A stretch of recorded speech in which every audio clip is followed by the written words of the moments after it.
Welcome to Whispering Willow's Sleep, soft-spoken tales to slow the day's thoughts and carry you toward peaceful sleep. Before we begin, tell me where in the world you're listening from tonight, and, if you wish, what's on your mind. I read every note and love keeping quiet company across distances. If this brings you peace, a like and subscribe will help me make more nightbound stories. And if you'd like to support even further, you can buy me a coffee through the link in the description. Now, settle in, get comfortable, and breathe with me as we begin. The morning mist clung to the glass roof of York Station, droplets gathering and sliding down the iron beams like reluctant tears.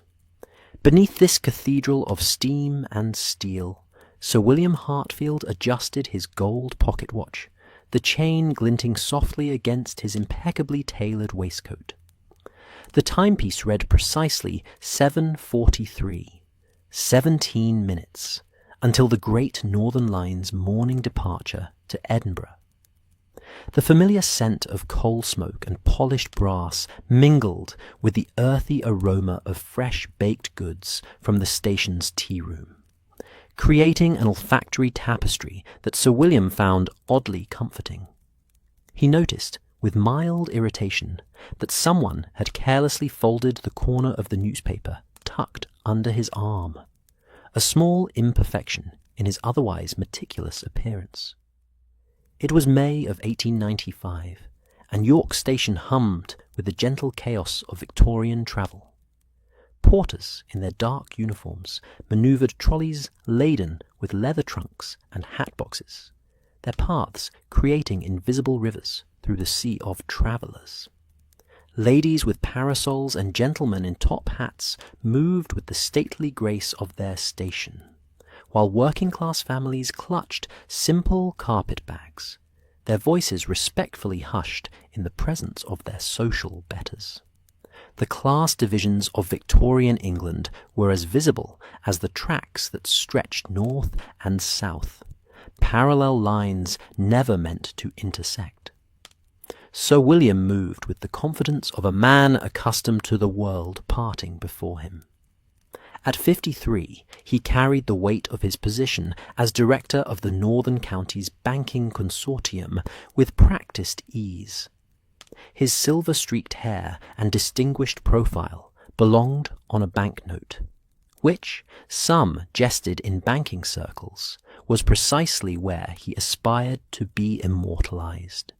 The morning train to Edinburgh was a monthly ritual, a journey to meet with Scottish investors and review the northern branches of his expanding financial empire. "Porter, see that these are placed in my private compartment," Sir William instructed, gesturing to his leather travel case and document satchel. The young porter, not more than 17, nodded with eager deference. "Right away, sir. First class, I presume. Name for the reservation?" "Sir William Hartfield, Compartment A, first class, and ensure that the heating is adequate. I found it quite draughty during last month's journey." "Yes, sir. Absolutely, sir." The porter's Adam's apple bobbed nervously as he carefully took possession of Sir William's luggage, as if handling crown jewels. The banker slipped a shilling into the boy's hand, a gesture more habit than generosity, and proceeded toward the first-class waiting room. The oak-panelled sanctuary was a fortress against the common bustle of the main concourse.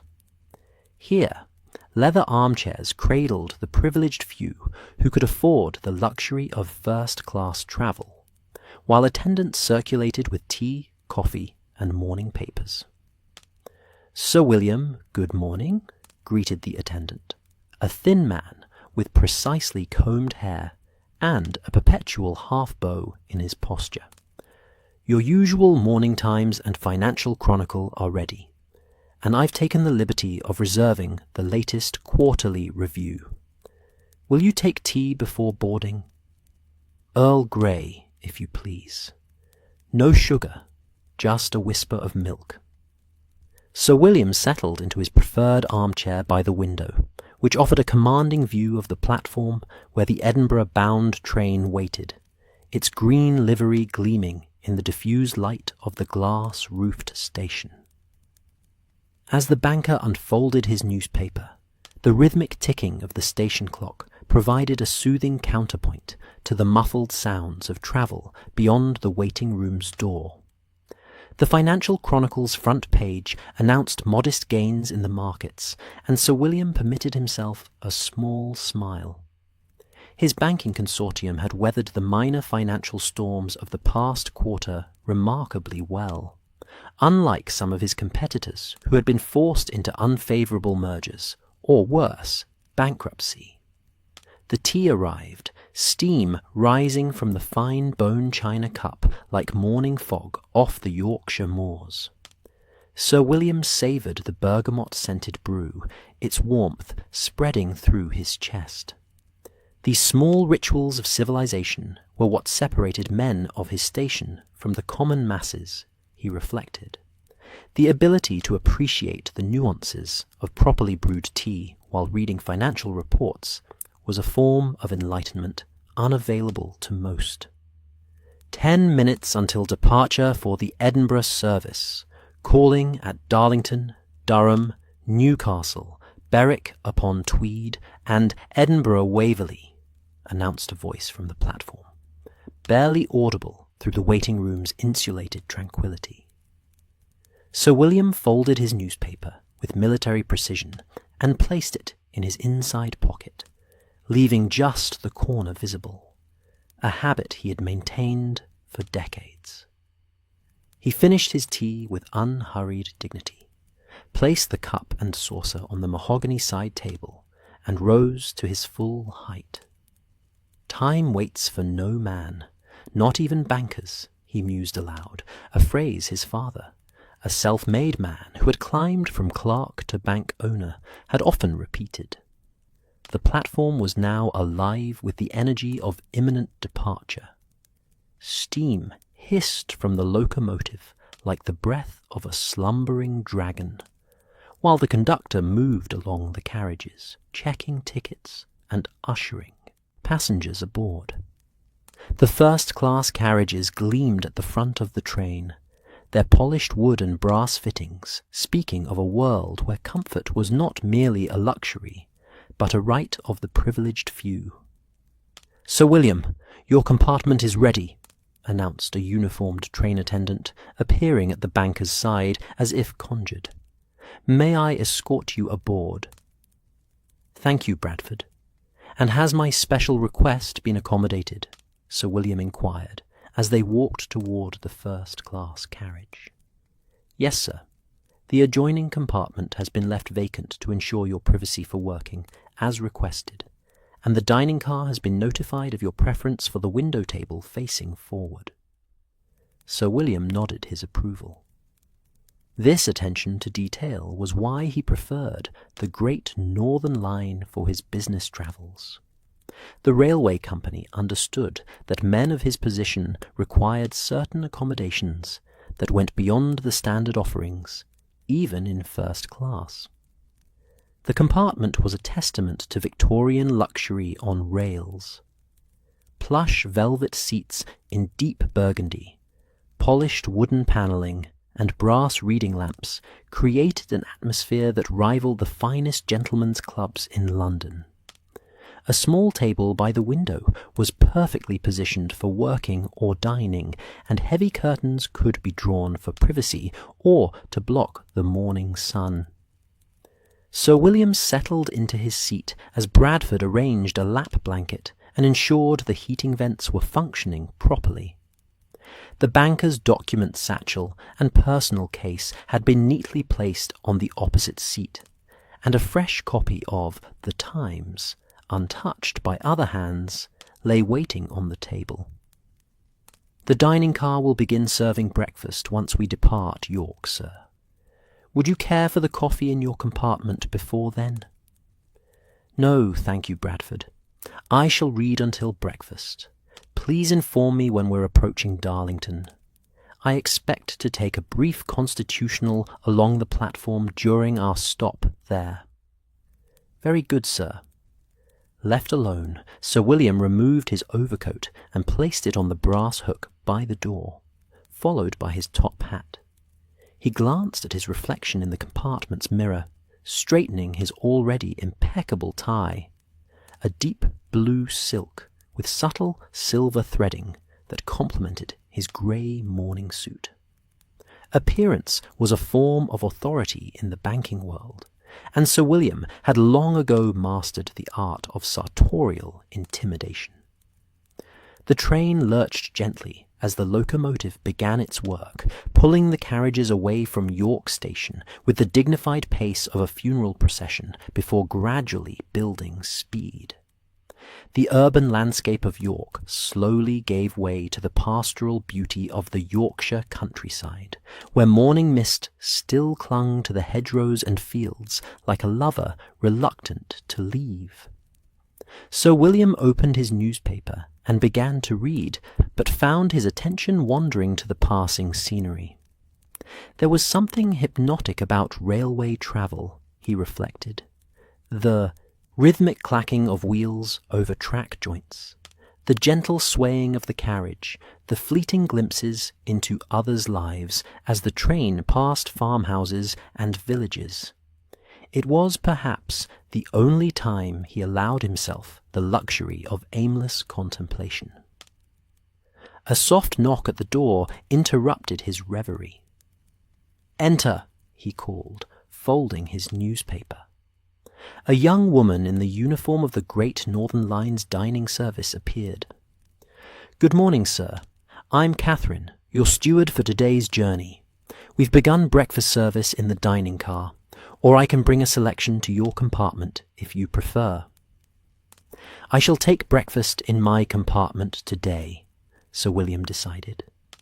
"Poached eggs on toast, crisp bacon, and a pot of your strongest coffee." "Right away, sir." The steward bobbed a small curtsy and closed the door. The banker returned to his newspaper, methodically working his way through reports of parliamentary debates and colonial affairs. The empire's business was his business in a sense. Global events shaped markets, and markets shaped the fortunes that flowed through his banks. His breakfast arrived with impressive efficiency, the aromas of fresh coffee and perfectly cooked bacon filling the compartment. Catherine arranged the meal on the small table with practiced grace, turning the simple act of setting down plates into a ballet of service. "Will there be anything else, sir?" she asked, standing with perfect posture by the door. "This will suffice for now. I shall call if I require anything further." As he ate, Sir William noticed a small envelope that had been placed beside his plate, addressed simply to Sir William Hartfield, First Class, Great Northern Line. The handwriting was elegant, but unfamiliar. A woman's hand, he judged, noting the distinctive flourishes on the capital letters. He wiped his fingers meticulously on his napkin before opening the envelope. Inside was a single card, bearing only a brief message. "Time reveals all investments for what they truly are. Yours are coming due." Sir William frowned, turning the card over to find nothing further. Was it a threat? A cryptic business communication? Perhaps even a misplaced philosophical observation? The tone unsettled him slightly, but he dismissed it as likely a message from one of his more eccentric clients, or possibly a misdirected note. He placed the card in his waistcoat pocket and continued with his breakfast. The train had picked up speed now, the Yorkshire countryside flying past the window in a watercolour blur of greens and browns. They would reach Darlington soon, the first stop on their northward journey. As he sipped his coffee, strong and bitter, just as he had requested, Sir William reviewed his mental agenda for the Edinburgh meetings. The Scottish branches needed restructuring, and several managers would need to be replaced. The banking consortium's expansion had been aggressive over the past year, absorbing smaller banks throughout the north of England and southern Scotland. Such growth always created redundancies that required elimination. The train began to slow as they approached Darlington Station. Sir William checked his pocket watch. They were precisely on schedule, as he had come to expect from the Great Northern Line. He decided to take his planned walk along the platform, both to stretch his legs and to be seen. Public visibility was an important aspect of his position. The sight of Sir William Hartfield confidently pacing a station platform reassured investors and intimidated competitors. As he rose to retrieve his overcoat, a slight dizziness caused him to grasp the edge of the table. The sensation passed quickly, and he attributed it to standing too abruptly after sitting for so long. Perhaps he was working too hard, as his physician had suggested during his last visit to Harley Street. Bradford appeared as if summoned by some silent signal as the train glided to a halt at Darlington's platform. "We shall be stopped for 7 minutes, Sir William. Would you care for me to accompany you?" "No need, Bradford. I know my way around Darlington well enough." Sir William straightened his tie, donned his top hat and overcoat, and stepped out onto the platform.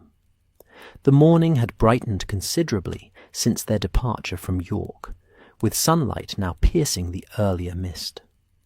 Darlington Station was smaller than York, but maintained the same Victorian grandeur on a reduced scale. Station workers bustled about, some handling mail and cargo, others assisting passengers boarding and alighting. Sir William walked the length of the platform at a measured pace, nodding occasionally to those who recognized him. A few fellow first-class passengers exchanged pleasantries about the weather and the journey. None mentioned business. That would have been vulgar in such a setting. But the subtle evaluations and social positioning were as complex as any banking negotiation. As he turned to make his way back to his compartment, Sir William noticed a woman standing near the first-class carriages. She was dressed in widow's weeds, her face partially obscured by a black veil. But something about her posture suggested she was observing him specifically. When their eyes met briefly, she turned away, boarding the train through the door adjacent to his own carriage. The encounter lasted only seconds, but it left Sir William with an inexplicable sense of unease. There was something familiar about the woman, though he could not place her. Perhaps she was related to one of his business associates, or was the widow of a banking colleague. The banking world of northern England was relatively small, after all. 2 minutes until departure, called the station master, his voice carrying the authority of railway schedules, the new gods of the Victorian age. Sir William returned to his compartment, where Bradford had refreshed the coal in the small heating stove and replaced the water carafe. The banker resumed his seat, removing his hat and coat once more. As the train whistle blew and the carriages jerked into motion, he found himself glancing at the connecting door to the next compartment, wondering if that was where the widow had seated herself. He shook off the thought and returned to his newspaper, but found it difficult to concentrate.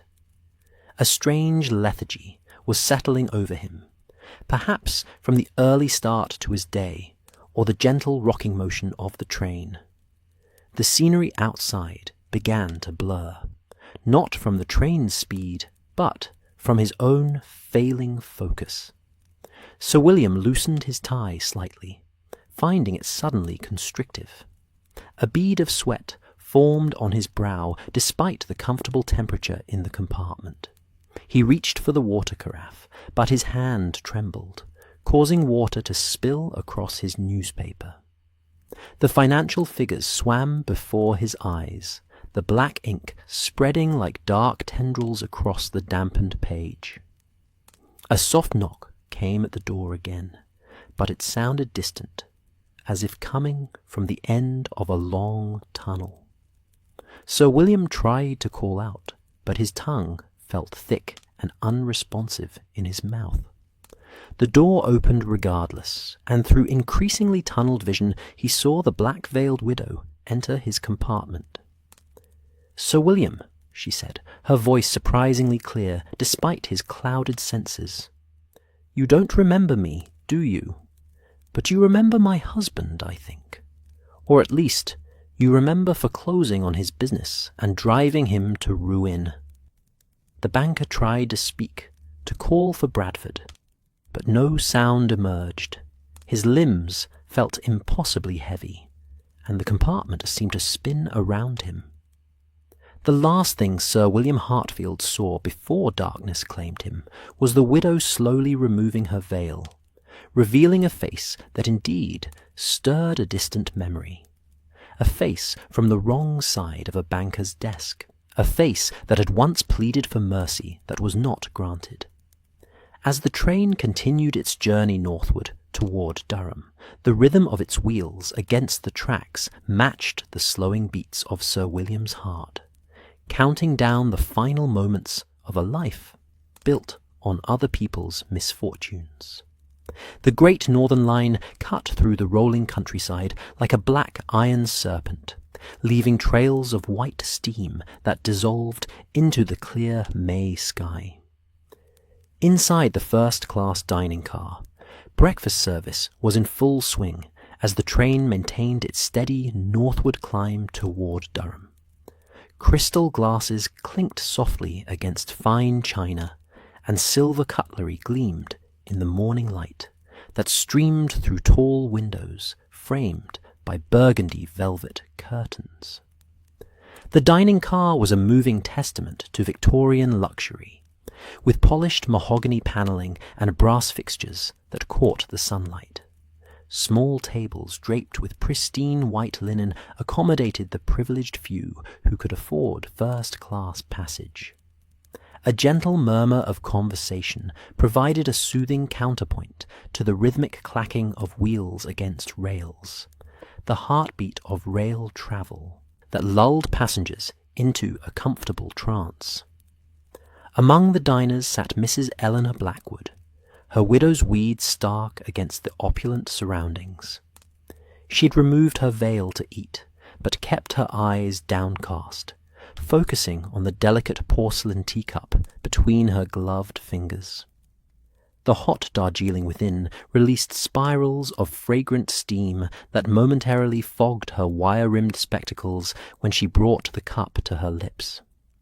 Though she sat alone, Mrs. Blackwood had strategically chosen a table that afforded a clear view of the passage leading back to the first-class compartments. "More tea, madam?" inquired a steward, appearing at her side with the silent efficiency that defined first-class service. "Yes, thank you," she replied, her voice soft but precise, with the hint of a northern accent carefully smoothed by elocution lessons, evidence of a woman who had once moved in higher social circles than her current circumstances might suggest. As the steward refilled her cup, Mrs. Blackwood's attention shifted to a new arrival in the dining car. Bradford, Sir William's personal attendant, had entered with a furrowed brow, scanning the carriage with barely concealed concern. He approached Catherine, the young stewardess who had earlier served Sir William his breakfast. "Has Sir William requested anything further from you?" Bradford asked, his voice low but still audible to Mrs. Blackwood's attentive ears. Catherine shook her head. "Not since breakfast, no. Is something amiss?" "He doesn't answer his compartment door. Most unusual for him to miss noting our arrival at Darlington in his travel journal. He's meticulously recorded every journey for the past 15 years. Mrs. Blackwood took another sip of tea, her face a mask of practised indifference as she observed the exchange. Only the slightest tremor in her hand betrayed any emotion as she returned the cup to its saucer with a barely perceptible clink. Bradford's concern was growing visibly. "I'll check again before we reach Durham. Perhaps he's merely fallen asleep. The London board meeting yesterday ran quite late, I understand." As Bradford departed, Mrs. Blackwood opened the small leather-bound book that lay beside her plate, a volume of Elizabeth Barrett Browning's poetry that had seen better days, its spine cracked and pages well thumbed. She turned to The Cry of the Children, a poem that spoke of industrial suffering and the moral failings of the wealthy classes. Her lips moved slightly as she read, though no sound emerged. Beyond the windows, the landscape had changed from the gentle farmland of Yorkshire to the more dramatic terrain approaching Durham. The cathedral city perched on its rocky peninsula came into view briefly before disappearing again behind a stand of ancient oaks. The train began its gradual deceleration, steel wheels screaming softly against the rails as the locomotive's steam power was reduced. The dining car slowly emptied as passengers returned to their compartments to collect belongings or prepare for departure at Durham. Mrs. Blackwood remained seated, marking her place in the poetry book with a faded silk bookmark before closing it gently. From her position, she could see Bradford once again hurrying through the corridor, this time accompanied by the train's conductor, a portly man with an impressive moustache that seemed to be attempting to compensate for his receding hairline. "I've knocked repeatedly, sir," Bradford was saying as they passed Mrs. Blackwood's table. "It's most unlike Sir William to ignore a summons, especially as we're approaching Durham, where he has scheduled a brief meeting on the platform with Mr. Carmichael from the local branch." The conductor's response was lost as they moved beyond earshot, but his expression conveyed appropriate concern for such an esteemed passenger. Mrs. Blackwood gathered her belongings, the poetry book, a small reticule, and a folded newspaper, and followed at a discreet distance. The corridor connecting the dining car to the first-class compartments was narrow, forcing passengers to turn sideways when passing one another. The walls were panelled in the same rich mahogany as the dining car, with brass lamps at intervals providing warm, yellow light even on the brightest day. Beneath her feet, the thick carpet runner in the company's colours muffled footsteps and absorbed the worst of the train's vibrations. As Mrs. Blackwood approached Sir William's compartment, she could see that a small crowd had begun to gather. Bradford and the conductor had been joined by a distinguished-looking gentleman with a medical bag. "Fortunate that you're travelling with us today, Dr. Hammond," the conductor was saying. "If you wouldn't mind." "Not at all," replied the doctor, his Edinburgh accent pronouncing each word with crisp authority. "Though I typically treat the living, not the dead, if your suspicions prove correct." Mrs. Blackwood slowed her pace, lingering just close enough to observe, without drawing attention to herself. Bradford produced a key and unlocked Sir William's compartment door, standing aside to allow the doctor to enter first. The silence that followed was more telling than any exclamation could have been. After a moment, Dr. Hammond emerged from the compartment with a grave expression. "The gentleman appears to have suffered some sort of attack," he announced quietly. I can confirm that he is deceased. It has been for perhaps an hour, judging by the body's condition." A collective gasp rippled through the small gathering, followed by the furious whispers that accompany unexpected tragedy. The conductor's face paled beneath his impressive facial hair. "Dead? Sir William Hartfield? This is most irregular indeed. Are you certain, Doctor?" "Quite certain," Dr. Hammond replied dryly. "Unless you regularly encounter living men who have ceased breathing, have no discernible pulse, and show signs of cyanosis around the lips, fingernails." The conductor removed his hat, revealing a shiny pate that beaded instantly with nervous perspiration. "This is a disaster. Sir William was one of our most valued patrons, and a man of his standing. There will be questions, investigations." "Indeed there will," agreed the doctor. "I would suggest telegraphing ahead to Durham. The police must be notified, and the body should not be moved until they've had an opportunity to examine the scene."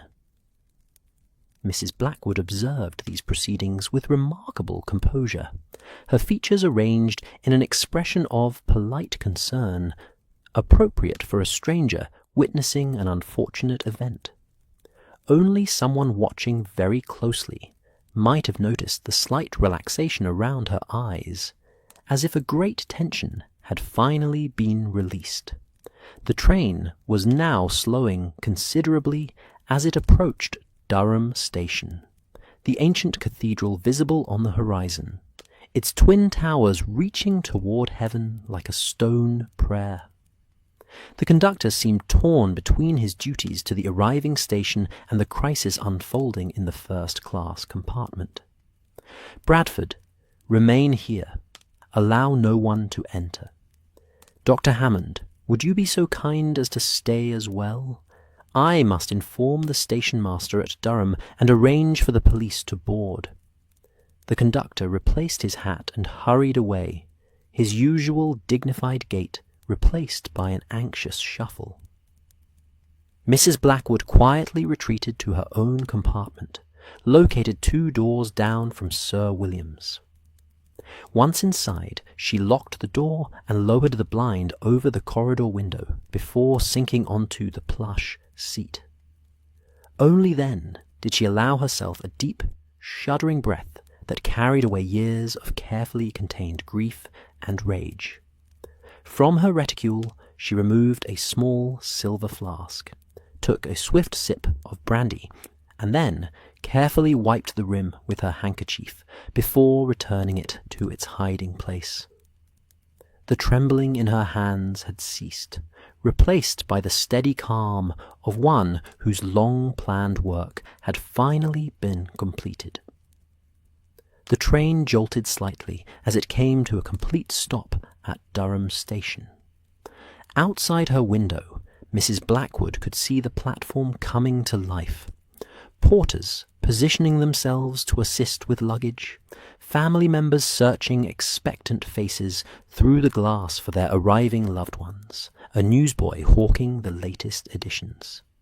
Normal life continued, unaware that death had travelled with them from York. A sharp rap at her door startled her from her observations. "Police, madam," called a deep voice. "We're speaking with all first-class passengers regarding an incident. Would you kindly open the door?" Mrs. Blackwood smoothed her skirts, checked her reflection in the small wall mirror to ensure her composure was firmly in place, and unlocked the compartment door. Outside stood a serious-looking man in his 40s, his clothing marking him as a detective, rather than a uniformed constable. Beside him stood the conductor, who performed hasty introductions. "Mrs. Blackwood, this is Detective Inspector Collins from the Durham Constabulary. Inspector, Mrs. Eleanor Blackwood, travelling from York to Edinburgh." "A pleasure, madam, despite the unfortunate circumstances," the detective said. though his expression suggested pleasure, was the furthest thing from his mind. "May we?" He gestured to the empty seat opposite her. "Of course," Mrs. Blackwood replied, her voice appropriately subdued. "I couldn't help but overhear there's been some trouble. How dreadful." The detective sat across from her, removing a small notebook and pencil from his breast pocket. The conductor remained standing in the doorway, nervously twisting his hat in his hands. "Mrs. Blackwood, are you travelling alone?" began the detective. "Yes, I am. My husband passed away 3 years ago, and I've been managing our affairs since then." She offered this information freely, her direct gaze never wavering from the detective's face. "My condolences," he replied automatically, making a note. "And your destination is Edinburgh?" "Yes, I have property matters to attend to there, a small cottage in Leith that belonged to my late mother." "I see. And did you happen to make the acquaintance of Sir William Hartfield during this journey? He was travelling in first class as well." Mrs. Blackwood tilted her head slightly, her expression thoughtful. "The name sounds familiar. Was he the distinguished gentleman with the gold watch chain? I believe I saw him on the platform at York, but no, we were not introduced." The detective nodded, making another note. "Sir William has suffered a fatal attack of some kind in his compartment. Dr. Hammond has made a preliminary examination, but cannot determine the cause of death without a more thorough investigation." "How awful!" Mrs. Blackwood gasped, placing one gloved hand against her throat in a perfect display of genteel shock. "One expects discomfort in travel, perhaps, but not tragedy. Indeed, did you notice anything unusual during the journey? Any disturbances, unfamiliar faces, anything out of the ordinary?" Mrs. Blackwood considered the question, her brow furrowing slightly. "I'm afraid not, Inspector. I had breakfast in the dining car and spent most of the journey reading." She indicated the poetry book on the seat beside her.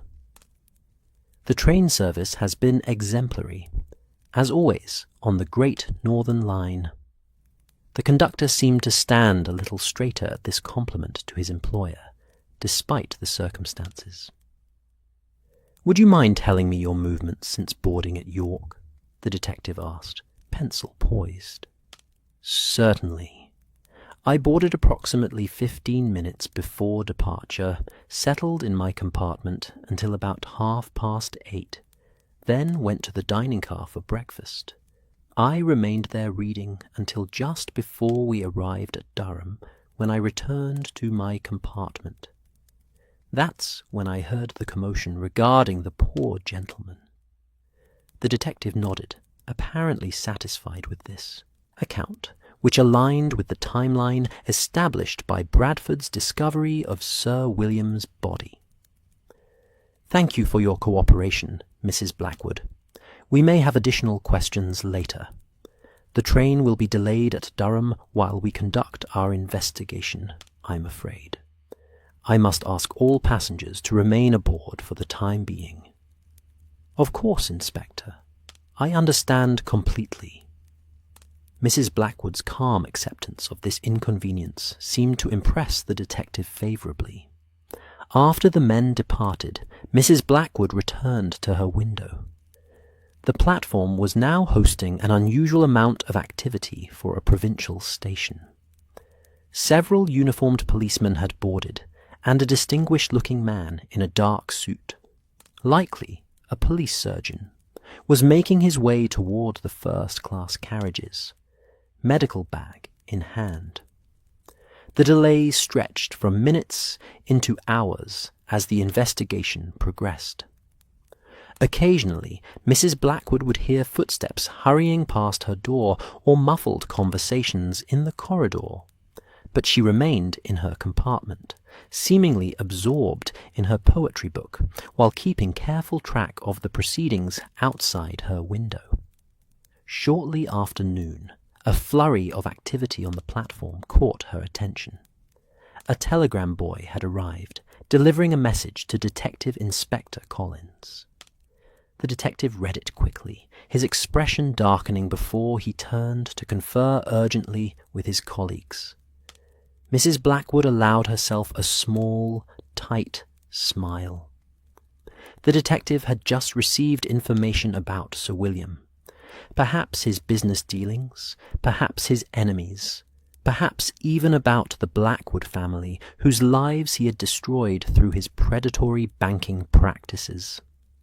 Whatever the contents, it had clearly complicated what might otherwise have been dismissed as a natural, if unexpected, death. A soft knock at her door interrupted her thoughts. It was Catherine, the young stewardess, bearing a tray. "Compliments of the Great Northern Line, ma'am," she said as Mrs. Blackwood opened the door. "Since we're delayed, and lunch service in the dining car has been suspended, we're providing refreshments to all first-class passengers. There's cold chicken, bread, cheese, and a pot of fresh tea." "How thoughtful," Mrs. Blackwood replied, allowing Catherine to place the tray on the small table by the window. "Do you know how much longer we'll be detained?" Catherine glanced over her shoulder before replying in a hushed tone. "I shouldn't say, ma'am, but I overheard the detective sending for someone from London. A specialist, they said. Seems they suspect foul play." "Foul play?" Mrs. Blackwood echoed, her voice perfectly modulated to convey appropriate shock. "Surely not. How dreadful." "Indeed, ma'am, they've found something suspicious, though I don't know what." "Bradford. That's Sir William's man. He's beside himself. Says he only left his master alone for 20 minutes at most while he took a message to the baggage car." Mrs. Blackwood nodded, sympathetically. "Poor man. He shouldn't blame himself for what was likely a natural event. A gentleman of Sir William's age and position. The strain of business can take its toll on the strongest constitution." "That's just it, ma'am," Catherine continued, warming to her role as information-bearer. "Dr. Hammond says there's nothing natural about it. Sir William's lips were blue, and there was a strange smell in the compartment. And they found a note, they did, though what it said, no one's telling." "Fascinating," murmured Mrs. Blackwood, before catching herself. "I mean terrible. Absolutely terrible. Who would want to harm such a prominent figure?" Catherine leaned in even closer. "Half of northern England, if the rumours about his banking practices are true. My own father lost his shop when Sir William's bank called in loans during the financial troubles of '93. Dad wasn't the only one, either." The young woman suddenly seemed to remember her position and straightened, smoothing her apron. "Forgive me, ma'am. I shouldn't speak ill of the dead, especially to passengers. Will there be anything else?" "No, thank you, Catherine. You've been most helpful." Left alone once more, Mrs. Blackwood poured herself a cup of tea and gazed thoughtfully out the window at the increasingly frantic activity on the platform. From her reticule she removed a worn letter, its folds so deeply creased that the paper threatened to separate along the lines. She didn't need to open it to remember its contents. Her husband's last words, written the night he took his own life after Sir William's bank foreclosed on their home and business. "Justice comes to us all, William," she whispered to the empty compartment. "Some sooner than others." Outside, the cathedral bells of Durham began to toll the hour, their solemn music drifting through the station like a funeral dirge for a man few would mourn, but many had feared. Within the next hour, Mrs. Blackwood knew a telegram would reach London, summoning the one man who might unravel her carefully executed plan. A certain consulting detective whose reputation for solving the unsolvable had made him both famous and feared throughout England. The game, as that detective was fond of saying, was now afoot. The afternoon fog had descended upon London with the stealthy persistence of a cat burglar, transforming the city's sharp edges into ghostly suggestions of themselves. Gas lamps along Baker Street created halos of amber light that barely penetrated the grey soup, their glow reflecting off the wet cobblestones like fallen stars. The clock of the nearby church had just struck 4, though the hour seemed irrelevant in this timeless gloom that erased the boundaries between day and evening. Within the sitting room of 221B Baker Street, Sherlock Holmes reclined in his favourite armchair, long legs stretched toward the crackling fire that provided the room's only reliable illumination. The great detective's aquiline profile was limned in gold as he studied a newspaper with the intensity of an entomologist examining a rare butterfly. His dressing gown, a faded blue silk that had seen better decades, was carelessly tied at the waist, and his dark hair remained uncombed from his afternoon nap. "Watson," he said suddenly, without looking up from his paper, "have you noted the curious affair of the Paddington jeweller?" Dr. John Watson, seated across from his friend and colleague, lowered his medical journal with a sigh that carried the weight of long-suffering patience. In the dancing firelight, the doctor's moustache twitched with barely concealed amusement. "You know perfectly well I haven't, Holmes. You've had the evening paper to yourself for the past half hour, while I've been reviewing the latest findings on rheumatic fever." Holmes folded the newspaper with a flourish and tossed it onto the cluttered side table, disturbing a precariously balanced stack of correspondence that threatened to avalanche onto Mrs. Hudson's carefully polished floor. Pity. It presents several points of interest. A shopkeeper reports a break-in, yet nothing was stolen except a single pair of jade cufflinks, the least valuable item in his display cases. The thief ignored gold, diamonds, and a particularly fine emerald brooch. Holmes steepled his fingers beneath his chin, his grey eyes reflecting the flames. What kind of burglar demonstrates such remarkable restraint and specific taste? Perhaps one who needed jade cufflinks to complete an ensemble, Watson offered with gentle sarcasm, marking his place in the journal before setting it aside. Holmes' lips quivered in the ghost of a smile. "Your wit sharpens with age, old friend. But consider, the same night, a gentleman wearing jade cufflinks attended Lady Morstan's ball, danced with the young Countess of Wexford, and vanished with her grandmother's pearl necklace, which, coincidentally, was the only item taken, despite the room containing jewellery worth a king's ransom. You suspect the same thief." "I know it was the same thief," Holmes corrected. "The jade cufflinks were his calling card, a signature of sorts. This is the third such theft in as many weeks, always following the same pattern. The stolen cufflinks appear at a social event, worn by a gentleman no one can later identify, and a single item of jewellery disappears. Always pearls, always from women of aristocratic lineage." Watson leaned forward, his medical journal forgotten.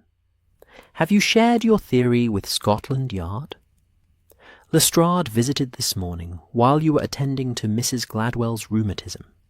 He was, as usual, 3 steps behind, and looking in the wrong direction entirely." Holmes waved a dismissive hand. "He's convinced it's the work of that forger from Manchester they arrested last spring. The man hasn't the imagination for this level of theatrical larceny." The cozy domesticity of their conversation was interrupted by a sharp knock at the door downstairs. Both men glanced at the clock. Visitors at this hour were uncommon enough to pique even Watson's curiosity. A client, perhaps, the doctor suggested. Holmes shook his head, cocking it slightly as he listened to the muffled exchange between Mrs. Hudson and the visitor. The tread is too heavy for most clients, and the hour too late for casual inquiries. No, Watson, this is a messenger, or the question is, bearing news from whom? As if in answer, Mrs. Hudson's footsteps ascended the 17 steps to their sitting room, her familiar rhythm punctuated by the soft rustling of her skirts. She knocked once before entering, a blue telegram envelope in her hand. "A telegram for you, Mr. Holmes. The boy says it's most urgent and requires an immediate reply." Holmes took the envelope with a nod of thanks. No rest for London's only consulting detective, it seems. I sometimes wonder if criminals might consider adopting more sociable hours. "Then you'd complain of boredom even more frequently than you do now," Mrs. Hudson replied, with the fond exasperation of a long-suffering landlady. "Shall I wait for your reply?" "If you would be so kind." Holmes broke the seal and unfolded the telegram, his expression transitioning from mild interest to sharp focus as he read the contents. His posture straightened imperceptibly, like a hunting dog catching a scent. Watson recognized the change immediately. "Important case?" Holmes handed the telegram to his friend without comment. Watson adjusted his spectacles and read aloud. "Consulting Detective Sherlock Holmes. Stop urgent assistance. Required murder great. Northern Line stop. Prominent banker. Sir William Hartfield poisoned en route Edinburgh. Stop train detained Durham Station. Stop Scotland Yard. Recommends your immediate attendance. Stop unusual circumstances. Stop will hold. Train your arrival. Stop Inspector Collins, Durham. Constabulary end." Watson looked up from the telegram, his eyebrows raised. "Sir William Hartfield. Isn't he the director of the Northern Counties Banking Consortium?" "Indeed. His financial empire stretches from London to Edinburgh, with particular concentration in Yorkshire and the northeast." Holmes had already risen and was moving toward his bedroom with the energetic purpose that always accompanied an interesting case. His reputation for ruthless business practices is matched only by his political connections. The Prime Minister himself consulted Hartfield before the last budget. "You seem well informed about banking matters," Watson observed, following his friend to the doorway. Holmes was already changing from his dressing gown into a charcoal grey suit, his movements swift and precise. "I make it my business to know the business of others, particularly those with power. Banking is the lifeblood of our modern empire, Watson. Follow the money, and you often find the motive." Watson checked his pocket watch. "The last train to Durham departed hours ago. How do you propose we get there before morning?" "We won't be going to Durham, my friend," Holmes replied, emerging from his bedroom fully dressed, his appearance transformed from languid lounger to sharp professional in mere minutes. "We'll intercept the Great Northern Line at Newcastle. If we hurry, we can catch the 4:45 express from King's Cross." "We? You want me to accompany you?" Holmes paused in the act of selecting a walking stick from the umbrella stand. "Unless treating Mrs. Gladwell's rheumatism is more appealing than investigating murder on a luxury train. I believe your medical expertise may prove valuable in determining the exact nature of the poison used." The gleam in Watson's eye was answer enough. "I'll pack my bag." While Watson hurried upstairs to his room, Holmes scribbled a hasty reply to the telegram and handed it to Mrs. Hudson. "Please see that this goes immediately, and will require a cab with a swift horse. Our train departs in less than 30 minutes. "In this fog, Mr. Holmes, you'll be lucky to reach King's Cross by midnight," Mrs. Hudson protested, but she was already moving toward the stairs, the telegram clutched in her hand. Holmes crossed to the fireplace and retrieved his pipe from the Persian slipper where he kept his tobacco. "No time for a proper smoke, but the journey will provide ample opportunity," he muttered, stuffing the pipe and his tobacco pouch into his coat pocket. By the time Watson returned with his medical bag and a small valise, Holmes had donned his deerstalker cap and Inverness cape, his preferred attire for travelling, and was examining a railway timetable with intense concentration. The 4:45 express stops only at Peterborough before reaching Newcastle at 9:23. From there, we can board the Edinburgh train, which should still be detained with Sir William's body and all the passengers. Holmes folded the timetable and slipped it into his pocket. The scene will be hours old by the time we arrive, but perhaps that's for the best. Initial panic will have subsided, allowing for clearer observations. A hansom cab clattered to a stop outside, its arrival announced by the jangling of harness bells and the driver's muffled curse at the fog. Holmes and Watson descended the stairs, where Mrs. Hudson waited with their hats and gloves. "I've packed some sandwiches and a flask of tea," she said, handing a small parcel to Watson. "Heaven knows what passes for refreshment on these late trains." "Mrs. Hudson, you are the embodiment of practical foresight," Holmes said with genuine warmth, accepting his gloves from her outstretched hand. "Don't wait up. We'll likely be gone in several days." "As if I would wait up for you, Mr. Holmes," she replied tartly, though her eyes betrayed her concern.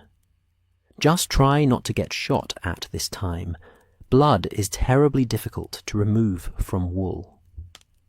The fog seemed to devour them the moment they stepped outside, reducing visibility to arm's length.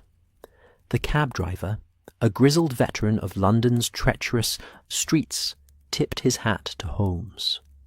"King's Cross, and with all possible haste," Holmes instructed, helping Watson into the cab before following himself. "A sovereign, if you get us there by 4:40. The driver's eyebrows rose at this princely sum. "Right you are, Governor. Hold tight, then. We'll make it or founder in the trying." The cab lurched into motion, iron-rimmed wheels clattering over cobblestones as the horse picked up speed. Inside the cramped compartment, Holmes and Watson braced themselves against the violent swaying as their driver navigated the fog-bound streets with more confidence than caution. "What do you make of this case from the telegram alone?" Watson asked, shouting to be heard over the din of their passage. Holmes's eyes gleamed in the dim light filtering through the cab's small windows. "Several points of interest present themselves immediately.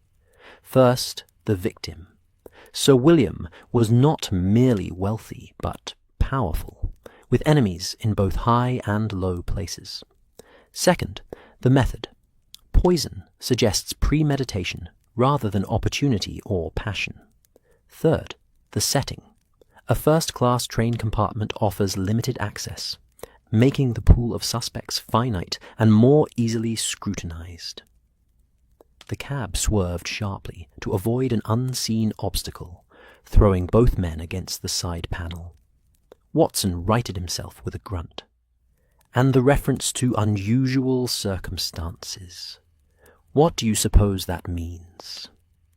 "That, my dear Watson, is the detail that elevates this case from merely interesting to positively enticing." Holmes tapped his fingers against his knee in rapid rhythm, a habit Watson recognized as a sign of his friend's mind racing ahead of their physical journey. Inspector Collins is not a man given to dramatic flourishes. If he describes the circumstances as unusual, we may anticipate something genuinely out of the ordinary. The remainder of their journey to King's Cross passed in a blur of fog-shrouded streets and near collisions. True to his word, and motivated by Holmes's generous offer, the driver delivered them to the station with 3 minutes to spare. Holmes pressed the promised sovereign into the man's palm as they alighted, adding a half-crown for good measure. "For the grey hairs, our journey must have added to your collection," he explained with a rare smile. King's Cross Station loomed before them, its grand facade partially obscured by fog that had infiltrated even the cavernous interior. The massive glass roof captured the condensation, creating an indoor rain that dripped sporadically onto the heads of hurrying passengers below. Steam from the waiting locomotives added to the ghostly atmosphere, transforming the station into a spectral otherworld where shadowy figures moved like lost souls through swirling mist. "Platform 8 for the Newcastle Express," Holmes announced, consulting the large departure board. "We'll need tickets." "Already procured, Holmes," Watson interrupted, producing 2 first-class tickets from his coat pocket with a self-satisfied smile. "I took the liberty while you were changing. I assumed we'd want first class to match the Edinburgh train when we transfer." Holmes clapped his friend on the shoulder. "Watson, your practicality continues to be the perfect complement to my tendency toward abstraction. Come, the train is about to depart." They hurried through the crowded concourse, dodging porters with laden trolleys and families bidding tearful farewells. The 4:45 express to Newcastle stood ready at platform 8, its glossy black engine hissing impatiently as the last passengers boarded. A guard was preparing to wave his flag when Holmes and Watson arrived, breathless but triumphant. "Just in time, gentlemen," the guard observed, checking their tickets before ushering them toward the nearest first-class carriage. "You'll find seats in compartment C. We depart momentarily." The interior of the first-class carriage offered a welcome respite from the damp chaos of the station. Polished mahogany panelling and plush velvet seats in British racing green created an atmosphere of subdued luxury. Gas lamps with etched glass shades cast a warm glow over the compartment, which they found, to their satisfaction, unoccupied by other travellers. "The advantages of late departure and inclement weather," Holmes observed as they settled into their seats. "Privacy for our deliberations." No sooner had they arranged their limited luggage than the guard's whistle shrieked, followed by the jolt of the train lurching into motion. The great iron wheels beneath them began their rhythmic clacking as the locomotive gathered speed, pulling away from King's Cross and into the fog-bound city beyond. Holmes removed his deerstalker and placed it on the seat beside him, then extracted his pipe and tobacco pouch from his pocket. As he methodically packed the bowl with his preferred shag, Watson unwrapped Mrs. Hudson's parcel, revealing neatly cut sandwiches and a silver flask. "Roast beef and mustard," Watson announced appreciatively. "Mrs. Hudson remembers your preferences." "A remarkable woman," Holmes agreed, striking a match and applying it to his pipe. "Her intellect, had it been cultivated in a man, might have made her a formidable detective." They passed the initial miles in comfortable silence, Holmes lost in contemplation, as blue smoke wreaths formed halos around his angular face. Watson alternating between gazing at the darkening landscape beyond the window and jotting occasional notes in the small leather-bound book he always carried. "I've been considering the possible motives for Sir William's murder," Watson said at length, breaking the silence. "Given his position, financial gain seems most likely." Holmes exhaled a perfect smoke ring before responding. "Always follow the money. A sound principle, Watson, and often correct. Yet the manner of the killing suggests something more personal than mere financial advantage. Poison requires planning, patience, and proximity. Our killer chose intimacy over efficiency." "You believe it was revenge, then?" "I believe nothing yet. Theories in advance of data are dangerous folly." Holmes tapped his pipe against the brass ashtray embedded in the armrest. "But I will observe that banking creates a unique category of enemies. When a man's home is foreclosed, his business liquidated, his family reduced to poverty, the hatred born of such circumstances can simmer for years before finding expression." The train had reached its cruising speed now, the rhythm of its progress along the tracks creating a hypnotic backdrop to their conversation. Beyond the window, the last vestiges of London had given way to the dark silhouettes of the countryside, occasionally punctuated by the dim lights of distant farmhouses or rural stations they passed without slowing. "What do you expect to find when we reach the train?" Watson asked, closing his notebook and returning it to his breast pocket. Holmes's eyes gleamed in the lamplight, their usual cool grey warmed to silver by his evident excitement. "With luck, Watson, we'll find overlooked evidence, witnesses whose significance has been underestimated, and a murder method clever enough to be worthy of our attention." He smiled thinly. "And perhaps, most importantly, a killer who believes themselves beyond her detection." "You sound almost admiring." "I appreciate artistry in all its forms, even when the canvas is crime," Holmes replied unapologetically. "But make no mistake, my admiration for technique does not diminish my commitment to justice.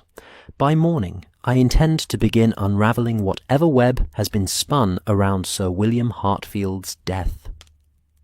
As if to punctuate his declaration, the train whistle sounded a lonesome note as they rushed through the night, bearing London's greatest detective toward a rendezvous with murder on the Great Northern Line.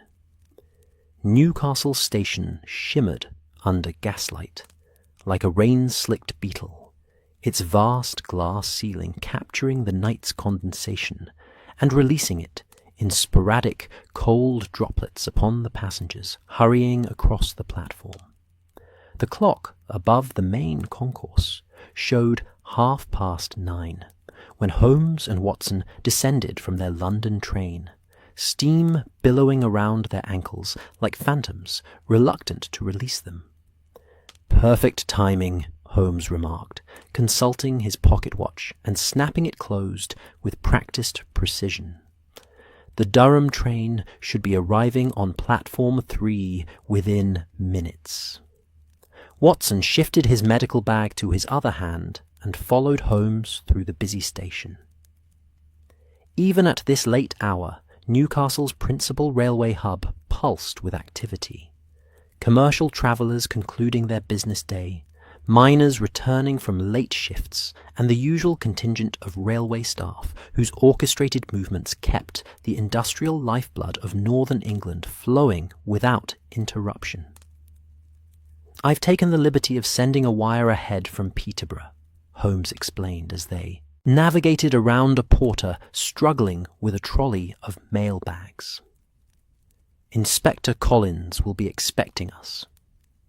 The station master, a portly gentleman with impressive mutton-chop whiskers and the harried expression of a man perpetually behind schedule, intercepted them before they reached platform 3.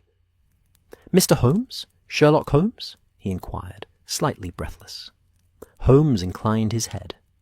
"I am he. This is my colleague, Dr. Watson. Gerald Thornton, station master. We've been expecting you, sir. The Durham train has been granted special clearance to proceed to Newcastle with the body and all passengers. Should be arriving momentarily." He consulted his own pocket watch, which hung from a substantial gold chain across his considerable girth. "Most irregular situation. Holding a mainline train for hours at a provincial station. The directors are in fits about the schedule disruptions. I imagine Sir William Hartfield's untimely demise has caused greater inconvenience to him than to your timetables, Mr. Thornton," Holmes observed dryly. The station-master flushed. "Quite so, Mr. Holmes. No disrespect intended. The police have arranged a private waiting room where you can meet with Inspector Collins upon arrival. If you'll follow me." He led them to a discreet door marked "Station Officials Only," which opened to reveal a well-appointed room clearly designed for the railway's most important visitors. A coal fire burned in the grate, casting dancing shadows across leather armchairs and oak panelling that spoke of the Great Northern Railway's prosperity. "Please, make yourselves comfortable, gentlemen. I'll personally escort Inspector Collins here the moment the train arrives." After the station-master departed, Holmes immediately began examining the room, his keen eyes taking in details that would escape most observers. Watson, accustomed to this ritual, settled into one of the armchairs and extracted his notebook. "What are your initial thoughts, Holmes?" The telegram provided little detail beyond the fact of poisoning. Holmes continued his circuit of the room, pausing occasionally to study a railway map or company photograph on the walls. "Poisoning suggests premeditation, as I observed earlier. The confined nature of train travel narrows our potential suspects to those with access to Sir William's compartment or his food and drink. The dining car staff would be obvious suspects," Watson mused, making a note. "Perhaps too obvious," Holmes countered, finally taking a seat opposite his friend. "A killer intelligent enough to poison one of Britain's most powerful bankers would surely anticipate that suspicion." "No, Watson, I suspect we're dealing with someone considerably more subtle. Someone who understood Sir William's habits, schedules, and vulnerabilities." Their conversation was interrupted by the distant sound of a train whistle, followed shortly by the station-master's return, accompanied by a tall, lean man whose weather-beaten face and penetrating eyes marked him immediately as the investigating officer. "Mr. Holmes, Dr. Watson, Inspector George Collins, Durham Constabulary," the station-master announced before discreetly withdrawing. Inspector Collins stepped forward to shake hands with both men. His grip was firm, his manner direct. "Appreciate your prompt response, Mr. Holmes. This case has political implications that make swift resolution desirable for all concerned." "Politics rarely improves investigation, Inspector," Holmes remarked, gesturing for Collins to take a seat. "Tell me, what unusual circumstances prompted your request for my assistance?" Collins removed his bowler hat and placed it carefully on the side table before sitting. His grey hair was cropped short in military fashion, and a thin scar across his left cheek suggested a career that hadn't been limited to paperwork. "3 things, Mr. Holmes. First, the method. Poison is unusual enough for a public murder. Second, a cryptic note found in Sir William's pocket. Time reveals all investments for what they truly are. Yours are coming due. And third, He hesitated. The position of the body suggested Sir William was speaking to someone moments before death, yet his compartment was locked from the inside when discovered. Holmes leaned forward, his eyes brightening with interest. The locked room element elevates this case considerably. Have you preserved the scene? As much as possible under the circumstances. The body remains in situ, though the police surgeon has conducted a preliminary examination. The train staff have been most cooperative, unusual for civilians in a murder investigation.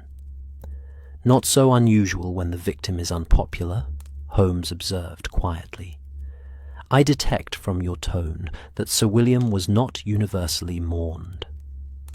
Collins' expression remained professionally neutral. Sir William's banking practices were aggressive. The financial panic of '93 resulted in numerous foreclosures throughout the Northeast. Many businesses failed. Some owners took their own lives. There are those who held Sir William personally responsible. A banker with enemies. How novel, Holmes remarked with gentle irony. Shall we proceed to the train? I prefer to examine evidence while it's still relatively fresh. The three men left the waiting room and made their way to Platform 3, where the delayed Edinburgh train had finally arrived. Despite the late hour, a small crowd of onlookers had gathered, held back by uniformed constables who had established a perimeter around the first-class carriages. News travels quickly, even without modern conveniences like the telegraph, Holmes observed, noting the mixture of curiosity and barely concealed satisfaction on some faces in the crowd. One might almost suspect the public of approving of Sir William's demise. The northern counties have long memories, Mr. Holmes, Collins replied quietly. Sir William's banks foreclosed on 3 generations of some families. They boarded the train through the nearest first-class entrance, where a constable stood guard. The corridor was narrow and wood-panelled, with gas lamps casting a warm glow that belied the grim circumstances of their presence. Sir William occupied private compartment A, Collins explained, leading them toward the front of the carriage. His manservant Bradford discovered the body shortly before our arrival at Durham. Outside the compartment door, a thin, nervous-looking man in a well-worn but immaculately maintained suit paced in obvious distress. His hair was prematurely grey, his complexion pallid from years of indoor service. Bradford, Collins introduced him. Sir William's personal attendant for the past 15 years. The manservant stopped pacing and turned anxious eyes toward Holmes. Mr. Holmes, sir, I've read Dr. Watson's accounts of your work. If anyone can make sense of this terrible business, surely it's you. Holmes acknowledged the compliment with a slight nod. I'll need to hear your account, Bradford, but first, I'd like to examine the compartment. Has anything been moved since discovery? Only what was necessary for the doctor's examination, Collins answered. The body remains as found, though rigour has advanced considerably. Holmes turned to Watson. Your medical expertise would be valuable here, old friend. Watson nodded and prepared his medical bag. I'll conduct my own examination if Inspector Collins has no objection. None whatsoever, Collins assured him, unlocking the compartment door. I've kept it secured since the initial investigation. The door swung open to reveal a scene of luxury interrupted by death. The compartment was spacious by railway standards, with plush velvet seats, polished wood panelling and brass fittings that gleamed in the gaslight.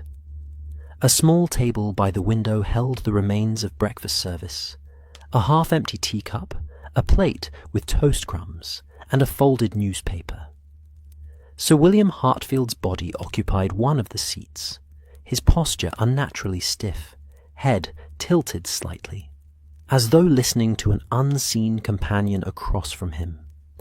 His complexion had taken on the waxy pallor of death, but even in this state, his features retained the haughty authority that had likely characterized him in life.